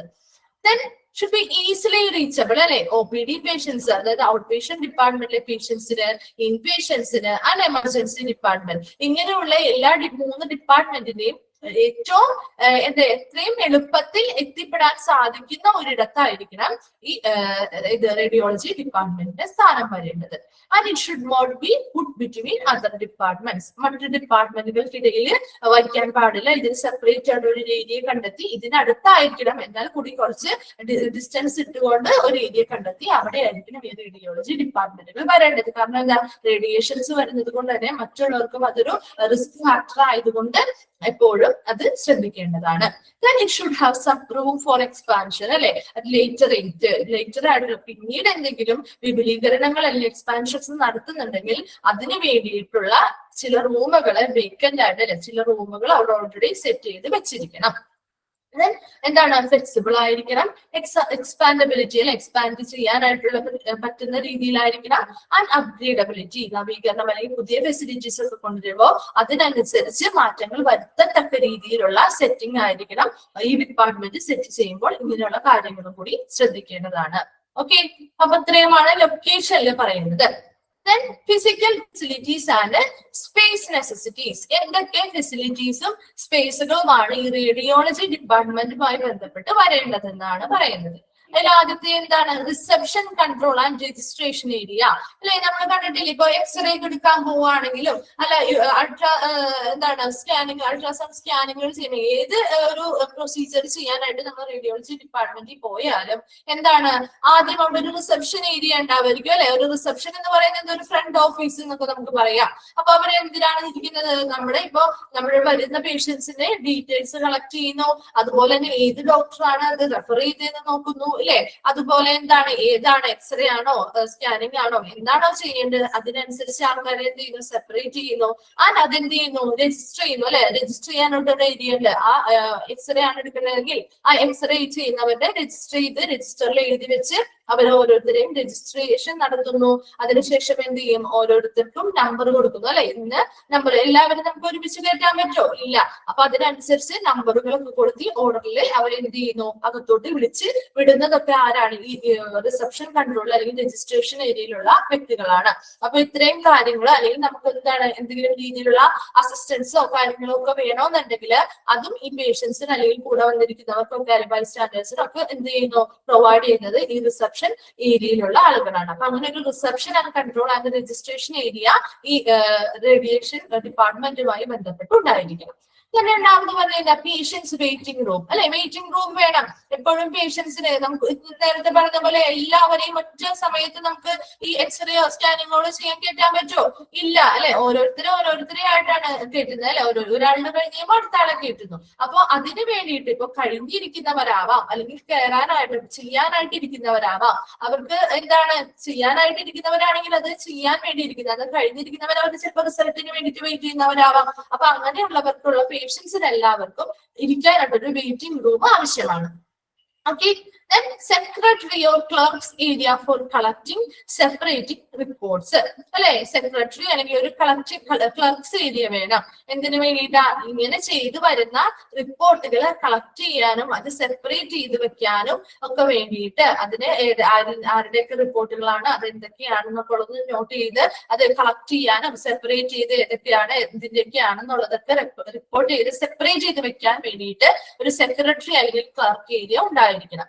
ദെൻ റേഡിയോളജിസ്റ്റ് ഓഫീസ് അല്ലെ? നമ്മൾ റേഡിയോളജിസ്റ്റ് ഓഫീസ് അവിടുത്തെ ഇമ്പോർട്ടന്റ് ആയിട്ടുള്ള ഒരു ഹെഡാണ് റേഡിയോളജിസ്റ്റുകൾ എന്ന് പറയുന്നത് അല്ലെ? അപ്പൊ റേഡിയോളജിസ്റ്റ് ഓഫീസ് വേണം. അത് എവിടെയായിരിക്കണം എന്നാണ് പറയുന്നത്? Handily located close by the X-ray rooms. X-ray റൂമുമായിട്ട് വളരെ ക്ലോസ് ആയിട്ട് ലൊക്കേറ്റ് ചെയ്തിരിക്കണം എന്ത്? റേഡിയോളജിസ്റ്റിന്റെ ഓഫീസുകൾ. Should have provision for viewing and charting films. എന്താണ് ഫിലിംസ് അല്ലെ? നമുക്ക് എക്സ്റേ ഒരു ഫിലിം ആയിട്ടല്ലേ കിട്ടുന്നത്, ഒരു ബ്ലാക്ക് ആൻഡ് വൈറ്റ് ഷീറ്റില്. അപ്പൊ അങ്ങനെയുള്ള ഇതെന്ത് ചെയ്യുന്നു? അവര് നോക്കി അതിനനുസരിച്ച് അവരെന്ത് ചെയ്യുന്നു? റിപ്പോർട്ടുകൾ തയ്യാറാക്കുന്നു. അപ്പൊ അതിന് വേണ്ടിയിട്ട് റേഡിയോളജിസ്റ്റ് ഓഫീസ് എപ്പോഴും ഈ എക്സ്റേ റൂമുകളോട് വളരെ ക്ലോസ് ആയിട്ടാണ് ഇരിക്കേണ്ടത്. നമ്മൾ കണ്ടിട്ടുണ്ടാവും, നമ്മൾ എക്സ്റേ സ്കാനിങ് ചെയ്ത് കഴിയുമ്പോൾ അവസാനം റിപ്പോർട്ടില് ഈ റേഡിയോളജിസ്റ്റുകളാണ് സൈൻ ചെയ്യുന്നത് അല്ലെ? സൈൻ ചെയ്തിട്ടാണ് നമുക്ക് റിപ്പോർട്ട് തരുന്നത്. അപ്പൊ അതിന് വേണ്ടിയിട്ട് എപ്പോഴും ഇവരെങ്ങനെയായിരിക്കും? ഈ റേഡിയോളജിസ്റ്റ് ഓഫീസ് എന്ന് പറയുന്നത് ഇങ്ങനെയുള്ള എക്സ്റേ റൂമുകളിലേക്ക് തൊട്ടടുത്തായിട്ടായിരിക്കണം ഈ റേഡിയോളജിസ്റ്റിന്റെ ഓഫീസ് ഉണ്ടാവേണ്ടത്. അപ്പൊ അത്രയും കാര്യങ്ങളാണ് ഫിസിക്കൽ ഫെസിലിറ്റീസ് ആൻഡ് സ്പേസ് നെസസിറ്റീസിൽ പറയുന്നത്. ഒന്നുകൂടി പറയാം. ഫസ്റ്റ് പോയിന്റ് എന്താ പറഞ്ഞത്? നമ്മുടെ ഏത് ഏരിയ വേണം എന്നാ പറഞ്ഞ? Reception control and registration area വേണം അല്ലെ? റിസപ്ഷൻ എന്ന് പറഞ്ഞാൽ എന്താ? ഒരു ഫ്രണ്ട് ഓഫീസ് പോലെ പേഷ്യൻസിന് അസിസ്റ്റന്റുകൾ പ്രൊവൈഡ് ചെയ്യാൻ വേണ്ടിയിട്ട് അവരുടെ ഡീറ്റെയിൽസും കാര്യങ്ങളും ഏത് ഡോക്ടറിൽ നിന്നാണ് റെഫറൻസ് കിട്ടിയിരിക്കുന്നത് എന്നുള്ള എല്ലാ ഡീറ്റെയിൽസും കളക്ട് ചെയ്യാനും അവരെ രജിസ്റ്റർ ചെയ്യാനും അല്ലെ? ഏതിനാണോ സ്കാനിങ്ങിനാണോ എക്സ്റേക്കാണോ എന്നുള്ളതൊക്കെ രജിസ്റ്റർ ചെയ്യാനും വേണ്ടിയിട്ട് ഒരു റിസപ്ഷൻ ആൻഡ് രജിസ്ട്രേഷൻ ഏരിയ ആവശ്യമാണ്. രണ്ടാമത് പറഞ്ഞ എന്താ? പേഷ്യൻസ് വെയിറ്റിംഗ് റൂം അല്ലെ? പേഷ്യൻസിനെ വെയിറ്റ് ചെയ്യാനായിട്ട്, ഇത് ചിലപ്പോ ഇത് സ്കാനിങ്ങുകൾ അല്ലെങ്കിൽ എക്സ്റേ ചെയ്യാൻ വേണ്ടിയിട്ടായിരിക്കാം, അല്ലെങ്കിൽ റിസൾട്ട് കിട്ടാനായിരിക്കാം. എന്തുമായിക്കൊള്ളട്ടെ അവിടെ പേഷ്യൻസിനെ വെയിറ്റ് ചെയ്യാനായിട്ട് ഒരു വെയിറ്റിംഗ് റൂം ആവശ്യമാണ്. ഓക്കെ, അത് ഉണ്ടായിരിക്കണം. Then secretary or clerks area for collecting separating reports. ഈ വരുന്ന റിപ്പോർട്ടുകൾ എന്ത് ചെയ്യണം? കളക്ട് ചെയ്യാനായിട്ടും അതിനെ സെപ്പറേറ്റ് ചെയ്ത് എക്സ്റേ ഏതാണ് അല്ലെങ്കിൽ സ്കാനിങ് ചെയ്തതിന്റെ ഏതാണെന്നുള്ളതൊക്കെ സെപ്പറേറ്റ് ചെയ്ത് കളക്ട് ചെയ്യാനായിട്ട് അവിടെ എന്തുണ്ടായിരിക്കണം? സെക്രട്ടറി ഒരു ക്ലർക്സ് റൂം ഉണ്ടായിരിക്കണം, ക്ലർക്സ് ഏരിയ ഉണ്ടായിരിക്കണം. അത് അവരെന്ത് ചെയ്യണം? റെക്കോർഡ് ചെയ്ത് വെക്കുകയും റെക്കോർഡ്സിൽ രേഖപ്പെടുത്തി വെക്കുകയും വേണം. ദെൻ റേഡിയോളജിസ്റ്റ് ഓഫീസ് വേണം. റേഡിയോളജിസ്റ്റ് ഓഫീസ് എവിടെയുമായിട്ട് എത്ര ക്ലോസ് ആയിരിക്കണം എന്ന് പറയുന്നത്? എക്സ്റേ റൂമുകളുമായി വളരെ ക്ലോസ് ആയിട്ടായിരിക്കണം ഈ റേഡിയോളജി ഓഫീസ് വരേണ്ടത്. Should have provision for viewing and charting films അല്ലെ. ഈ എക്സ്റേ ഫിലിംസ് പോലുള്ള ഫിലിംസ് എന്ത് ചെയ്യുന്നു, നോക്കി അതിനെ വിലയിരുത്തി അവരെന്ത് ചെയ്യണം, അതിനനുസരിച്ചുള്ള റിപ്പോർട്ടുകൾ തയ്യാറാക്കി സൈൻ ചെയ്ത് കൊടുക്കേണ്ട ഒരു ഡ്യൂട്ടി ആയിട്ടാണ് ഈ റേഡിയോളജിസ്റ്റുകൾക്കാണ്. അപ്പൊ അതുകൊണ്ട് തന്നെ അവരുടെ ഓഫീസ് എപ്പോഴും എങ്ങനെയായിരിക്കണം, ഈ എക്സ്റേ റൂംസിന്റെ ഒക്കെ വളരെ ക്ലോസ് ആയിട്ടായിരിക്കണം ഉണ്ടായിരിക്കേണ്ടത്. ഓക്കെ, ദെൻ അടുത്തത് എന്താ പറയുന്നത്, radiation risks, that is severe എഫക്റ്റും ക്രോണിക് എഫക്റ്റും ഉണ്ട് കേട്ടോ. അതായത് റേഡിയേഷൻ റിസ്കുകൾ എന്ന് പറയുന്നത് എന്താ, റേഡിയേഷനുമായി ബന്ധപ്പെട്ട അപകട സാധ്യതകൾ എന്തൊക്കെയുണ്ടെന്നല്ലേ. ഇപ്പൊ റേഡിയേഷൻ എന്ന് പറയുന്നത് എന്താണ്, ഏതൊരു ഇമേജിംഗ് ടെക്നോളജീസിലും പ്രധാനപ്പെട്ട റേഡിയേഷൻസ് കുറവുള്ളത് ഏതിനാണ്, അൾട്രാസൗണ്ട് ആണ് നമ്മൾ പറഞ്ഞു അല്ലെ. റേഡിയേഷൻ ുള്ള റേഡിയേഷൻസ് ആണെങ്കിലും നമ്മുടെ ബോഡിയിലൂടെ കടത്തി വിട്ടാണ് ആ ട്രീറ്റ്മെന്റ് അല്ലെങ്കിൽ ആ ഒരു ഇമേജിങ് എടുക്കുന്നത്. അപ്പൊ അങ്ങനെയുള്ള ചില വ്യക്തികൾക്ക് ഇങ്ങനെയുള്ള റേഡിയേഷൻസ് കൊടുക്കുമ്പോൾ അവർക്ക് ചില അപകടങ്ങൾ അല്ലെങ്കിൽ ചില രീതിയിലുള്ള പ്രോബ്ലംസ് ഉണ്ടാവാറുണ്ട്. അപ്പൊ അതിന് 2 തരം എഫക്റ്റുകളാണ് ഉണ്ടാവുന്നത്. ഒന്ന് സിവിയർ എഫക്റ്റും, 2 ക്രോണിക് എഫക്റ്റും. സിവിയർ എഫക്റ്റ് എന്ന് പറഞ്ഞു കഴിഞ്ഞാല് അതായത് ഗുരുതരമായിട്ടുള്ള ഒരു എഫക്റ്റ് ആണ്. അപ്പൊ അതായത് അതികഠിനമായിട്ടുള്ള എന്തെങ്കിലും അപകട സാധ്യത അങ്ങനെയുള്ള ഒരു എഫക്റ്റ് ആയിരിക്കും, അതികഠിനമായിട്ടുള്ള ഒരു എഫക്റ്റ് ഒക്കെ ആയിരിക്കും അത് വരുന്നത്. അതായത് പ്രധാനമായിട്ടും വരുന്നത് heavy dose in short stretch of time. എന്താണ്, കുറഞ്ഞ സമയത്തില് കൊടുക്കുമ്പോൾ ഉണ്ടാവുന്ന എഫക്റ്റ് ആണ്. ഓക്കെ, പ്രത്യാഘാതങ്ങൾ അല്ലെങ്കിൽ എഫക്റ്റ് എന്ന് പറഞ്ഞാൽ എന്താ, പ്രത്യാഘാതം അല്ലെ. അപ്പൊ ഗുരുതരമായിട്ടുള്ള ഒരു പ്രത്യാഘാതങ്ങൾ ഉണ്ടാകുന്നത് എങ്ങനെയാണ്, ഏത് സിവിയർ എഫക്റ്റ് വരുന്നത് എങ്ങനെയാണെന്ന് ചോദിച്ചാൽ എന്താണ് ഇത്, ഹെവി ഡോസിൽ ഷോർട്ട് സ്ട്രെച്ച് ഓഫ് ടൈം. കുറഞ്ഞ സമയമേ അവിടെ എടുക്കുന്നുള്ളൂ, പക്ഷെ അവിടെ കൊടുക്കുന്ന ഡോസ് എന്ന് പറയുന്നത് എങ്ങനെയായിരിക്കും, ഹെവി ഡോസ് റേഡിയേഷൻ ആയിരിക്കും കൊടുക്കുന്നത്. ഓക്കെ, അങ്ങനെയുള്ള കേസുകളിൽ ഉണ്ടാവുന്ന പ്രത്യാഘാതം അല്ലെങ്കിൽ എഫക്റ്റ് ആണ് സിവിയർ എഫക്റ്റ് എന്ന് പറയുന്നത്. അപ്പൊ ഈ സിവിയർ എഫക്റ്റ് അല്ലെങ്കിൽ അതുമായി ബന്ധപ്പെട്ട് എന്തൊക്കെയാണ്, 3 ഏരിയയിൽ പ്രധാനമായിട്ടും നമുക്ക് പ്രോബ്ലംസ് വരാറ്. ഒന്നാമത്തത് സെറിബ്രൽ എന്ന് പറഞ്ഞാൽ എവിടെയാണ്, മസ്തിഷ്ക സംബന്ധമായിട്ടുള്ള അല്ലെ, മസ്തിഷ്കവുമായി റിലേറ്റ് ചെയ്ത് ബ്രെയിനുമായിട്ട് റിലേറ്റ് ചെയ്ത് വരുന്നതാണ്. അതിൽ അറിയാത്ത പോയിന്റ്സ് എന്തെങ്കിലും ഒന്ന് നോട്ട് ചെയ്ത് മുകളിൽ വെച്ചേക്കണം കേട്ടോ. കൺവൽഷൻസ്, എന്താണ് കൺവൽഷൻസ് എന്ന് പറയുന്നത്, ആർക്കെങ്കിലും അറിയോ? കൺവൽഷൻസ് എന്ന് പറയുന്നത് ഷിവറിംഗ് ആണ് കേട്ടോ, ഷിവറിംഗ് ആണ് കൺവൽഷൻസ് എന്ന് പറയുന്നത്. ദെൻ ഒബ്സ്ക്യൂറിംഗ് ഓഫ് വിഷൻ, എന്താണ്, കാഴ്ച മങ്ങുന്ന ഒരു അവസ്ഥയാണ്, കാഴ്ച മങ്ങുക, അതാണ് ഒബ്സ്ക്യൂറിംഗ് ഓഫ് വിഷൻ എന്ന് പറയുന്നത്. ആൻഡ് ഹെഡേക്ക്, തലവേദന അല്ലെ, തലവേദന. ഷിവറിംഗ്, അതെ ഷിവറിംഗ്, വിറയിൽ വരില്ലേ ഷിവറിംഗ്. ഓക്കെ, കൺവൽഷൻസ് എന്ന് പറഞ്ഞാൽ ഷിവറിംഗ് എന്നാണ് കേട്ടോ. അപ്പോ ഈ സിവിയർ എഫക്റ്റ്, 2 എഫക്റ്റ് ആണ് പറഞ്ഞത് നമ്മള്, severe effect, chronic effect. Severe എഫക്റ്റിൽ വരുന്നത് എന്താണ്, ഒരു ഷോർട്ട് ടൈം അല്ലെ, വളരെ കുറഞ്ഞ സമയമാണ് അവിടെ ഉപയോഗിക്കുന്നുള്ളെങ്കിലും റേഡിയേഷൻ കൊടുക്കുന്നുള്ളൂ, എന്നാൽ പോലും അവിടെ കൊടുക്കുന്ന ഡോസ് എന്ന് പറയുന്നത് എങ്ങനെയായിരിക്കും, ഹെവി ഡോസ് ആണ് കൊടുക്കുന്നത്. അപ്പൊ അതുമൂലം ഉണ്ടാകുന്ന ചില പ്രോബ്ലംസ്, ചില ആരോഗ്യ പ്രശ്നങ്ങളാണ് പറയുന്നത്. ഇത് എല്ലാവർക്കും ഉണ്ടാവണമെന്നില്ല. ഓക്കെ, ഓരോരുത്തരുടെയും ബോഡി കണ്ടീഷൻസിനനുസരിച്ച് ഇത് വ്യത്യസ്തമായിരിക്കും. ഓക്കെ, ചിലർക്ക് ചിലപ്പോൾ ഒരു രീതിയിലുള്ള റിസ്കോ കാര്യങ്ങളോ അല്ലെങ്കിൽ അപകടങ്ങളോ കാര്യങ്ങളോ ഒന്നും ഉണ്ടാവില്ല, ഒരു പ്രോബ്ലം ഒന്നും ഉണ്ടാവില്ല. എന്നാൽ ചിലവർക്ക് എങ്ങനെയാണ്, ചിലവർക്ക് ഇപ്പൊ ഇങ്ങനെയുള്ള എന്തെങ്കിലും സ്കാനിങ്ങോ അല്ലെങ്കിൽ ഇപ്പൊ MRI പോലെയുള്ളതൊക്കെ ചെയ്തു കഴിഞ്ഞാല് ചില ആൾക്കാർ പറയാറുണ്ട് ഈ MRIക്ക് ഭയങ്കര സൗണ്ട് ആണ് നമ്മൾ പറഞ്ഞില്ല, ആ മെഷീൻ ഒരു സൗണ്ട് പ്രൊഡ്യൂസ് ചെയ്യുന്നുണ്ട്. അപ്പൊ ആ സൗണ്ട് കുറച്ചധികം സമയം കേട്ട് കഴിയുമ്പോൾ ചിലർക്ക് എന്താവാറുണ്ട്, തലവേദന അനുഭവപ്പെടാറുണ്ട് ഇത് കഴിഞ്ഞതിന് ശേഷം. അല്ലാന്നുണ്ടെങ്കിലോ ചിലവർക്ക് ഈ ഷിവറിങ് അല്ലെങ്കിൽ കൺവൽഷൻസ് ഉണ്ടാവാറുണ്ട്. കാരണം എന്താണ്, ഈ എക്യുപ്മെന്റ്സുകൾ കാണുമ്പോൾ കൂടി നമുക്ക് ഒരു പേടി ഉണ്ടാവാറുണ്ട് അല്ലെ, ചിലവർക്ക് ഒരു പേടി തോന്നും. അപ്പൊ അതിന്റെ ആ റൂമും കാര്യങ്ങളും അതിന്റെ അറ്റ്മോസ്ഫിയർ ഒക്കെ ഉള്ളപ്പോൾ ചിലർക്ക് പേടി തോന്നാം. അതുമായി ബന്ധപ്പെട്ടും ചിലപ്പോൾ ചിലവർക്ക് എന്ത് ചെയ്യാറുണ്ട്, ഷിവറിങ്സ് ഒക്കെ വരാറുണ്ട്. അതുപോലെ തന്നെ ഈ സൗണ്ടിന്റെ ആ ഒരു ഇതുകൊണ്ട് തന്നെ ചിലർക്ക് തലവേദന അതുപോലുള്ള ഓരോ ഇതുണ്ട്, ഓരോ എഫക്റ്റുകൾ ഉണ്ടാവാറുണ്ട്. അത് ഓരോരുത്തർക്കും എങ്ങനെയാണ് വ്യത്യസ്തമായിരിക്കും. ഓക്കെ, അത് ഓരോരുത്തരുടെയും ബോഡി കണ്ടീഷൻസിനനുസരിച്ചാണ് മാറുന്നത്. അപ്പൊ പ്രധാനമായിട്ടും മെയിൻ ആയിട്ട് കാണുന്ന ചില പ്രോബ്ലംസ് ആണ് നമ്മളിവിടെ ഡീൽ ചെയ്യുന്നത് കേട്ടോ. അപ്പൊ അതിൽ മസ്തിഷ്കപരമായിട്ട് സെറിബ്രൽ റിലേറ്റഡ് ആയിട്ടുള്ള എന്തൊക്കെയാ വരുന്നത്, കൺവൽഷൻസ് വരുന്നുണ്ട്, ഒബ്സ്ക്യൂറിംഗ് ഓഫ് വിഷൻ വരുന്നുണ്ട്, ഹെഡേക്ക് വരുന്നുണ്ട്. എന്താണ് കൺവൽഷൻസ് എന്ന് പറഞ്ഞത്, ഷിവറിംഗ് അല്ലെ, ഷിവറിംഗ് വരുന്നുണ്ട്. ഒബ്സ്ക്യൂറിംഗ് ഓഫ് വിഷൻ എന്ന് പറഞ്ഞാൽ എന്താ, കാഴ്ച മങ്ങുക അല്ലെ, കാഴ്ച മങ്ങുന്ന ഒരു അവസ്ഥയാണ്. ആൻഡ് ഹെഡേക്ക്, തലവേദന വരുന്നുണ്ട്. ഗ്യാസ്ട്രിക് എന്തുമായി ബന്ധപ്പെട്ടതാണ്, വയറുമായി ബന്ധപ്പെട്ടതാണ് അല്ലെ. ഗ്യാസ്ട്രിക് എന്ന് പറയുന്നത് വയറുമായി ബന്ധപ്പെട്ട് എന്തൊക്കെയാ വരുന്നത്, നോസിയ, അതായത് ഓക്കാനം എന്ന് നമ്മൾ പറയും, ഓക്കാനം. ദെൻ വോമിറ്റിംഗ്, ഛർദി അല്ലെ, ഛർദിയാണ് vomiting. And localised pain in the abdomen. എന്താണ് അബ്ഡോമൻ എന്ന് പറഞ്ഞാൽ നമ്മുടെ അടിവയറ്, അടിവയറ്റില് ഏതെങ്കിലും ഒരു ഏരിയയില് ഏതെങ്കിലും ഒരു ഭാഗത്ത് മാത്രമായിട്ടുള്ള ഒരു വേദന, അതും അനുഭവപ്പെടാറുണ്ട്. ഓക്കെ, അപ്പൊ വയറുമായി സംബന്ധിച്ചുണ്ടാവുന്ന ചില പ്രോബ്ലംസ് ഏതൊക്കെയാണ്? നോസിയ, ചിലർക്ക് ഓക്കാനം വരാറുണ്ട്, ചിലർക്ക് വോമിറ്റിംഗ്, ഛർദി ഉണ്ടാവാറുണ്ട്, ചിലർക്ക് എന്താണ് localised pain in the abdomen, അടിവയറിന്റെ ഏതെങ്കിലും ഒരു ഭാഗത്തായിട്ട് ചിലപ്പോ വേദനകൾ അനുഭവപ്പെടാറുണ്ട്.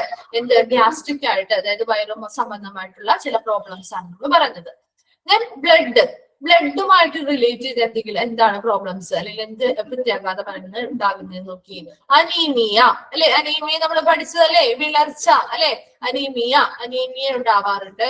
ആൻഡ് മാരോ ഡിപ്രഷൻ, ഏതാണ്? ബോൺ മാരോ ഡിപ്രഷൻ അല്ലെ. ബോൺ മാരോ ഡിപ്രഷൻ എന്താണെന്ന് നമ്മൾ പറഞ്ഞില്ലേ? ബ്ലഡ് ബാങ്ക് എടുത്തപ്പോ ബോൺ മാരോ ഡിപ്രഷൻ എന്താണെന്ന് പറഞ്ഞില്ലേ? ഓക്കെ, എന്തായിരുന്നു ബോൺ മാരോ ഡിപ്രഷൻ എന്ന് പറയുന്നത്? ബോൺ മാരോ ഡിപ്രഷൻ എന്താണ്? ബോൺ മാരോ എന്ന് പറയുന്നത് ബോൺസിനുള്ളിലുള്ള സോഫ്റ്റ് ടിഷ്യൂസ് ആണ് അല്ലെ, സോഫ്റ്റ് ടിഷ്യൂസ് ആണ്, ബോൺസിനുള്ളിലുള്ള സോഫ്റ്റ് ടിഷ്യൂസ് ആണ് ഈ ബോൺ മാരോ അല്ലെങ്കിൽ അസ്ഥി മജ്ജ എന്ന് നമ്മൾ മലയാളത്തിൽ പറയും. ഇതിനുള്ളിൽ വെച്ചിട്ടാണ് എന്ത്? RBC, WBC, പ്ലേറ്റ്ലെറ്റ്സ് പോലെയുള്ളവ നിർമ്മിക്കപ്പെടുന്നത്. അപ്പൊ ഈ ബോൺ മാരോയുടെ പ്രവർത്തനം കുറയുമ്പോൾ ഓട്ടോമാറ്റിക്കലി ഇങ്ങനെയുള്ള സെൽസ് ഉണ്ടാക്കുന്നതിന്റെ എണ്ണവും കുറയും അല്ലെ. അപ്പൊ ആ ഒരു അവസ്ഥയാണ് ബോൺ മാരോ ഡിപ്രഷൻ എന്ന് പറയുന്നത്. ഇത് ബോൺ മാരോ എന്ന് പറയുന്ന ബോൺസിനുള്ളിലെ ബോൺ മാരോന്റെ എന്താണ് പ്രവർത്തനം കുറയുന്ന ഒരു അവസ്ഥ. അപ്പൊ ആ ഒരു ബോൺ മാരോ ഡിപ്രഷൻ ഈ ഒരു റേഡിയേഷന്റെ ഫലമായിട്ട് ഉണ്ടാകാം. ഞാൻ എന്താ? അനീമിയ അല്ലെങ്കിൽ വിളർച്ച ഉണ്ടാകാറുണ്ട്, ബ്ലഡുമായി സംബന്ധമായിട്ടാണ് പറയുന്നത്. അപ്പൊ സിവിയർ എഫക്ട്സ് എന്താണ് നമ്മൾ പറഞ്ഞത്? ഇത് റേഡിയേഷനുമായി ബന്ധപ്പെട്ട അപകട സാധ്യതകളാണ് നമ്മൾ പറയുന്നത് കേട്ടോ.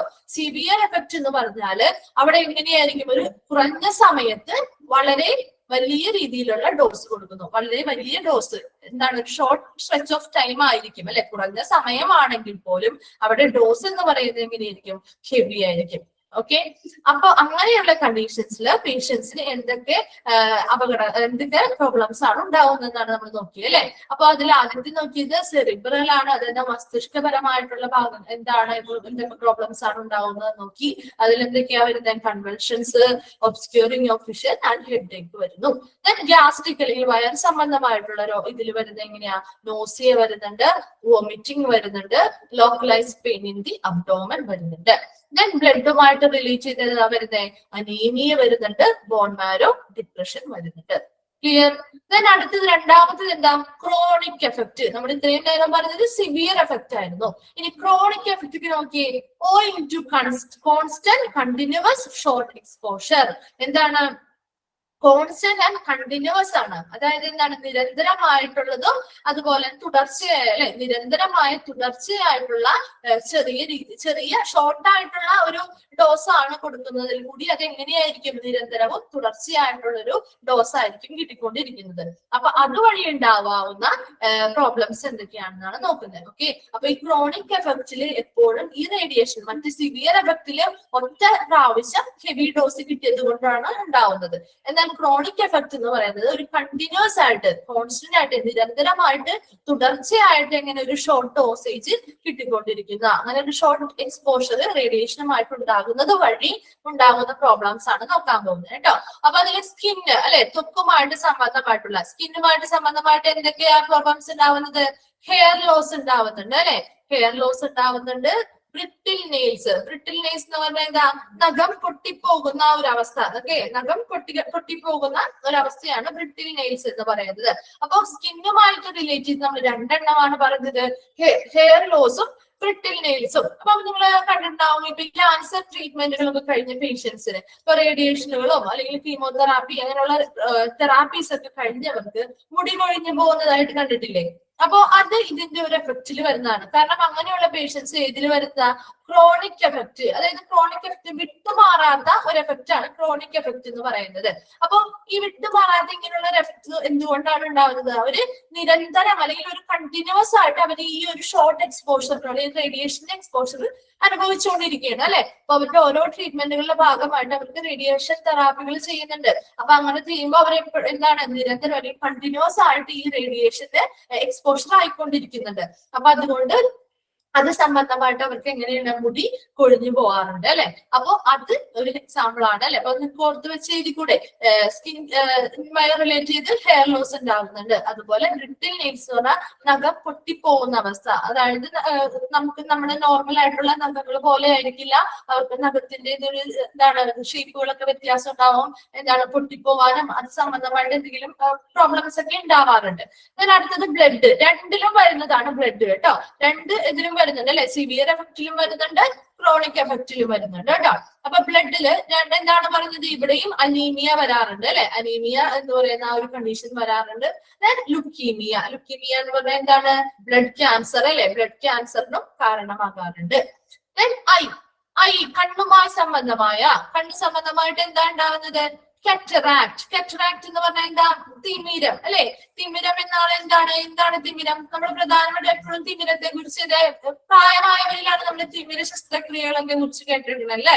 ഇപ്പൊ നമുക്ക് ഇവിടെ എന്താണ് ഇത് ഐയുമായി ബന്ധപ്പെട്ട് പറയുന്നത്, അതായത് ഈ റേഡിയേഷനുമായിട്ട് എക്സ്പോഷർ ആയി കഴിഞ്ഞിട്ടുണ്ടെങ്കിൽ അവർക്ക് ഈ ഐയുമായി സംബന്ധിച്ച് കറ്ററാക്ട് അല്ലെങ്കിൽ തിമിരം ഉണ്ടാകാനുള്ള ചാൻസ് ഉണ്ട്.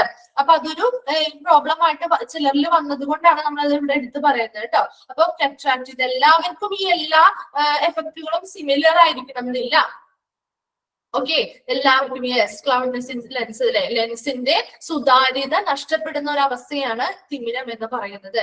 ഓക്കെ, ലെൻസിന്റെ സുതാര്യത നഷ്ടപ്പെടുന്നു. അപ്പൊ ലെൻസ് എന്താണ്, കൃത്യമായിട്ട് നമുക്ക് കാണാനായിട്ട് സാധിക്കില്ല അല്ലെ. ഒരു കാഴ്ച ഒരു മങ്ങിയ അവസ്ഥയിലായിരിക്കും നമുക്ക് കാണാൻ പറ്റുന്നത്. അതായത് ലെൻസിന് വരുന്ന ഒരു പ്രോബ്ലം ആണ്. അപ്പൊ എന്ത് ചെയ്യും, തിമിരത്തിൽ വഴി ലെൻസിനെ നമ്മൾ മാറ്റി ശസ്ത്രക്രിയ വഴി മാറ്റുന്നു. അപ്പൊ മാറ്റി വേറെ ഒരു ആർട്ടിഫിഷ്യൽ ആയിട്ടുള്ള ലെൻസുകൾ ഘടിപ്പിക്കുന്നു. അതുവഴി എന്താണ്, തിമിര ശസ്ത്രക്രിയയിലൂടെ നമുക്ക് ആദ്യത്തെ പൂർണ്ണമായിട്ടുള്ള കാഴ്ച നമുക്ക് പിന്നീട് ഈ ശസ്ത്രക്രിയക്ക് ശേഷം നമുക്ക് പൂർണ്ണമായിട്ട് കാഴ്ച ലഭ്യമാകുന്ന ഒരു പ്രോസസ്സാണ്. അപ്പോ ഇങ്ങനെയുള്ള കറ്റാക്റ്റും എന്ത് വഴിയായിട്ട് ഉണ്ടാവുന്നുണ്ട്, ക്രോണിക് എഫക്റ്റിന്റെ ഭാഗമായിട്ട് ഉണ്ടാവുന്നുണ്ട്. ഇത് എല്ലാ പേഷ്യൻസിനും സെയിം ആയിരിക്കില്ല, ഓരോരുത്തരിലും വ്യത്യസ്തമായിരിക്കും ഈ എഫക്റ്റ് എന്ന് പറയുന്നത്. ഓക്കെ, ദെൻ അതേഴ്സ് എന്തൊക്കെയാ, സ്റ്റെറിലിറ്റി എന്ന് പറഞ്ഞാൽ എന്താ, വന്ധ്യത. ഓക്കെ, വന്ധ്യത. ഒബെസിറ്റി എന്ന് പറഞ്ഞാൽ എന്താ, അമിതവണ്ണം അല്ലെ, അമിതവണ്ണം ഉണ്ട്. ദെൻ ക്യാൻസർ അല്ലെ, ക്യാൻസറുമായിട്ട് അപ്പൊ മറ്റ് രോഗങ്ങൾ അല്ലെങ്കിൽ മറ്റ് പ്രോബ്ലംസ് ഏതൊക്കെയാണ് ഈ ക്രോണിക് എഫക്റ്റുമായി ബന്ധപ്പെട്ട് വരുന്നത്, സ്റ്റെറിലിറ്റി അല്ലെങ്കിൽ വന്ധ്യത. വന്ധ്യത എന്ന് പറഞ്ഞാൽ എന്താണ്, റിപ്രൊഡക്ഷൻ കപ്പാസിറ്റി ഇല്ലാത്തത് അല്ലെ. അതായത് കുട്ടികൾ ഉണ്ടാകാത്ത അവസ്ഥയിലാണ് വന്ധ്യത എന്ന് പറയുന്നത്.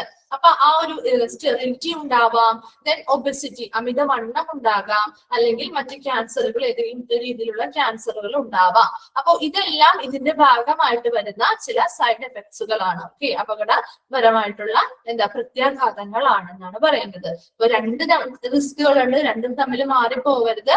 രണ്ടിലും കോമൺ ആയിട്ട് വരുന്നത് ഏതാണ്, ബ്ലഡ് ആണ് അല്ലെ. ബ്ലഡില് അനീമിയ എന്ന് പറയുന്ന ഒരു കണ്ടീഷൻ രണ്ടിലും കോമൺ ആയിട്ട് വരുന്നുണ്ട്. അപ്പൊ റേഡിയേഷൻ റിസ്കുകൾ, അപകട സാധ്യതകളില് റേഡിയേഷനുമായി ബന്ധപ്പെട്ട് രണ്ട് എഫക്റ്റ് ആണ് നമ്മൾ പഠിക്കുന്നത്, സിവിയർ എഫക്റ്റും ക്രോണിക് എഫക്റ്റും. സിവിയർ എഫക്റ്റ് എപ്പോഴും എങ്ങനെയാണ്, ഗുരുതരമായിട്ടുള്ള ഒരു പ്രത്യാഘാതമാണെങ്കിൽ കൂടി അതെങ്ങനെയാണ്, കുറച്ച് സമയത്തേക്ക് അല്ലെങ്കിൽ അത് വിട്ടുമാറി പോകും. ആ ഒരു സമയത്തുള്ള ഒരു ഷിവറിങ് വന്നു, നമുക്ക് അങ്ങനെ ഒരു ഷിവറിങ് വന്നു കഴിഞ്ഞാൽ അത് കാലാകാലം നമുക്ക് അങ്ങനെ നിലനിൽക്കോ ഇല്ല. കുറച്ച് നാളാണല്ലേ, കുറച്ച് സമയമായിക്കോട്ടെ, അല്ലെങ്കിൽ കുറച്ച് നാളത്തേക്ക് അതിന്റെ ട്രീറ്റ്മെന്റുകൾ എടുത്തു കഴിഞ്ഞാൽ അത് മാറിപ്പോകുന്നുണ്ട്. എന്നാൽ ക്രോണിക് എഫക്റ്റ് വരുമ്പോ അവിടെ അത് പെട്ടെന്ന് നമുക്ക് അതിനെ ക്യൂർ ചെയ്തെടുക്കാനായിട്ട് പറ്റൂല. ഓക്കെ, ക്രോണിക് എഫക്റ്റിൽ എപ്പോഴും അത് വിട്ടുമാറാത്തതായിട്ടുള്ള ഒരു കാര്യമാണ്. അപ്പൊ അവിടെ അതാണ്, ഇപ്പൊ ഹെയർ ലോസ് വന്നാൽ നമുക്ക് പെട്ടെന്ന് ഒരു ദിവസം കൊണ്ട് അത് തിരിച്ചു വരുമോ ഇല്ല. അതതിന്റെ ആ റേഡിയേഷന്റെ എഫക്റ്റ് ഒക്കെ നമ്മുടെ ബോഡിയിൽ നിന്ന് പതുക്കെ കുറയുന്നതിനനുസരിച്ച് മാത്രമേ അത് അവിടെ റീപ്ലേസ് ചെയ്യുള്ളൂ അല്ലെ. അപ്പൊ അതുപോലെ തന്നെയാണ് ഇപ്പൊ കറ്റാക്ട് ആണെങ്കിൽ നമുക്ക് പെട്ടെന്ന് ഒരു ദിവസം മാറ്റാൻ പറ്റുമോ ഇല്ല.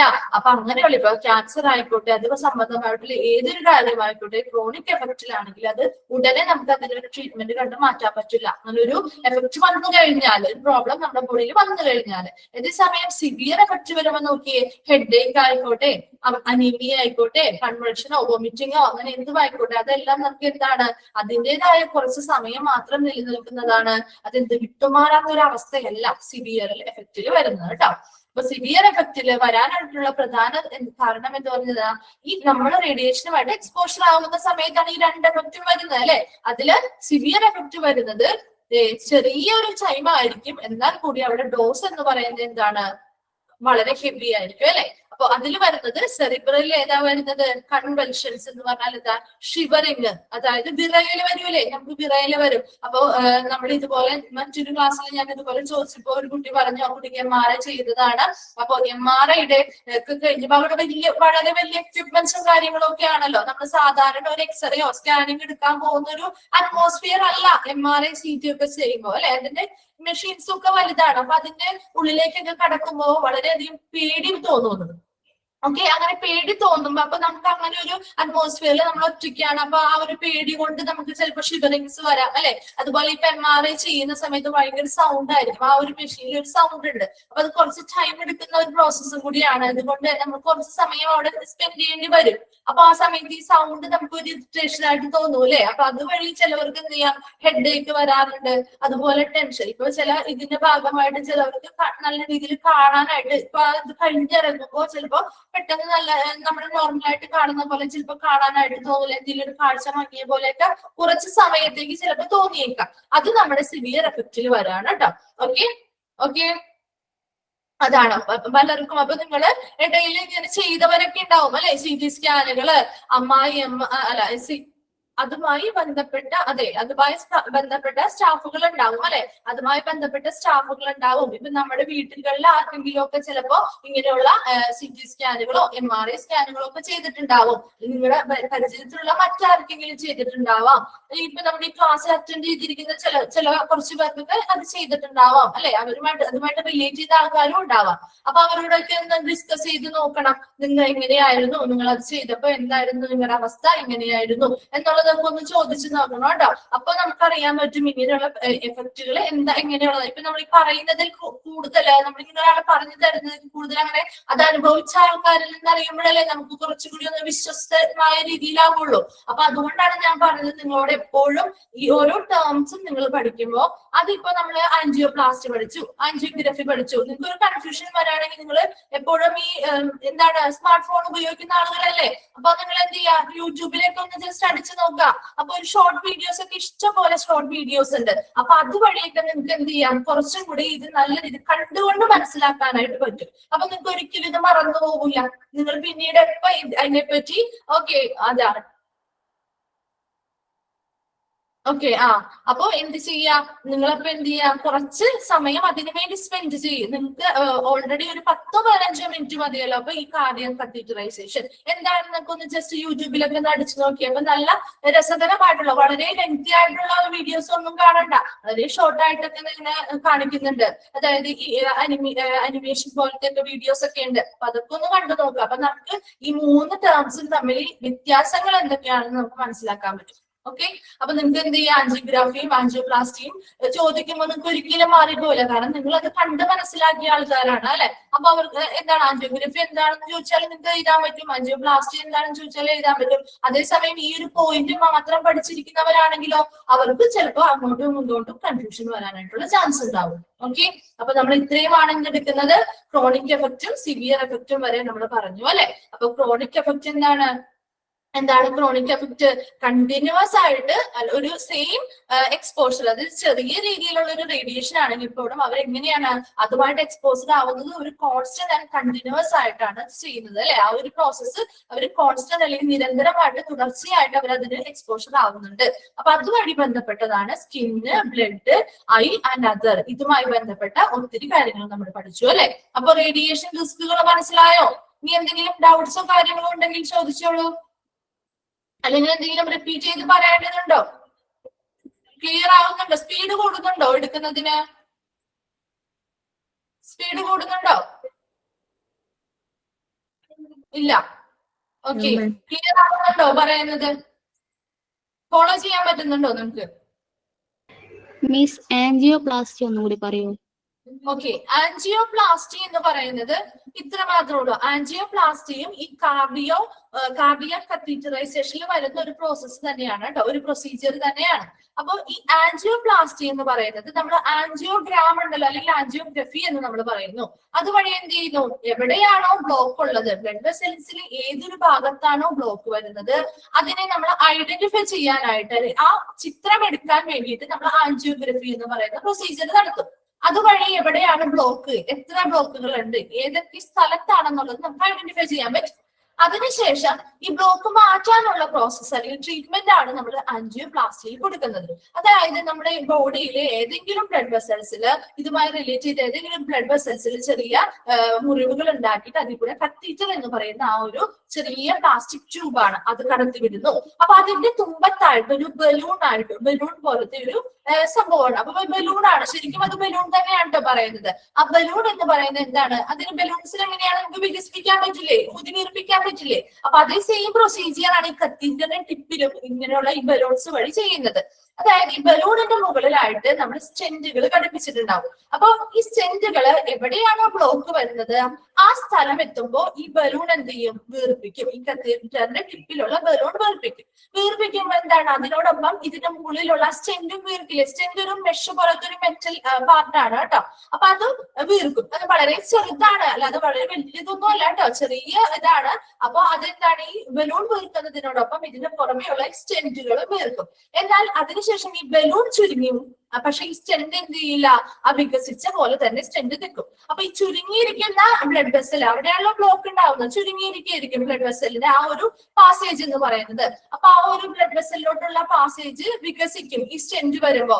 മറിച്ച് ഈ ബലൂൺ ചുരുങ്ങുമ്പോ സ്റ്റെന്റ് ചുരുങ്ങുന്നില്ലല്ലോ. അപ്പൊ ആ സ്റ്റെന്റ് ആദ്യം ഇപ്പൊ വികസിച്ച ആ ഒരു പ്ലേസിൽ തന്നെയല്ലേ ഇരിക്കുന്നേ. അപ്പൊ ആ ബ്ലഡ് വെസലിന് എന്ത് ചെയ്യാൻ പറ്റില്ല, മുമ്പത്തെ പോലെ ചുരുങ്ങി അടയാൻ, ആ ഒരു പാസേജ് അടയ്ക്കാനായിട്ട് പറ്റില്ല.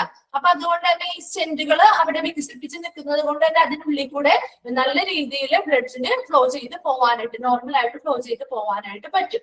അപ്പൊ എത്രയാണ് 3 ബ്ലോക്കുകൾ വരെ അല്ലെങ്കിൽ 3 ഇങ്ങനെയുള്ള ബ്ലോക്കുകൾ ഉണ്ടെങ്കിൽ വരെ നമുക്ക് ആൻജിയോപ്ലാസ്റ്റി എന്ന് പറയുന്ന പ്രൊസീജിയർ ചെയ്യാൻ പറ്റും. അത് പ്രധാനമായിട്ടും അതിൽ ഉപയോഗിക്കുന്ന ഒരു ടെക്നിക്ക് എന്ന് പറയുന്നത് കത്തീറ്ററൈസേഷൻ ആണ്. അത് കത്തീറ്റർ ഉപയോഗിച്ചിട്ടാണ് ഇങ്ങനെയുള്ള സ്റ്റെന്റുകൾ പ്ലേസ് ചെയ്യുന്നത്.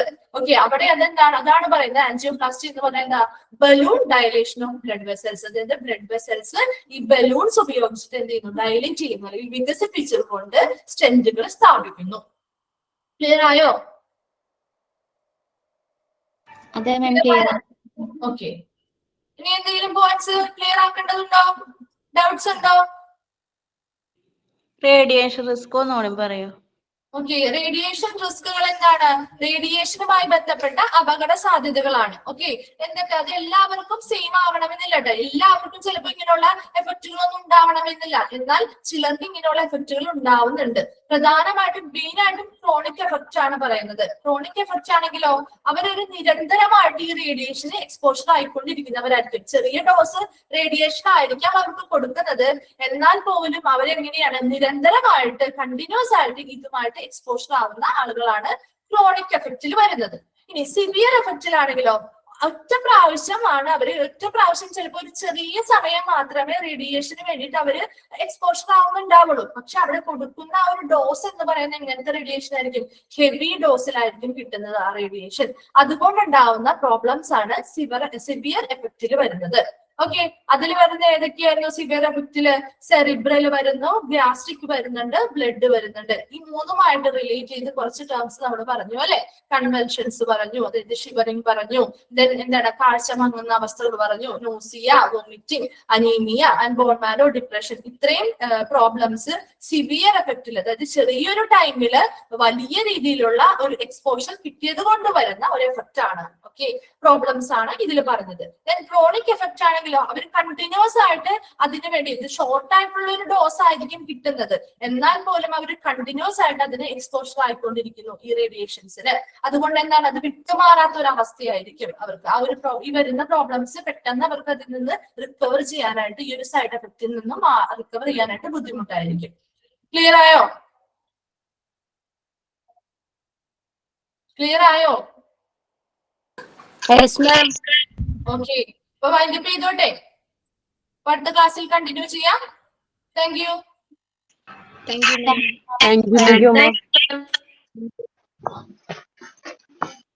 Thank you, ma'am.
about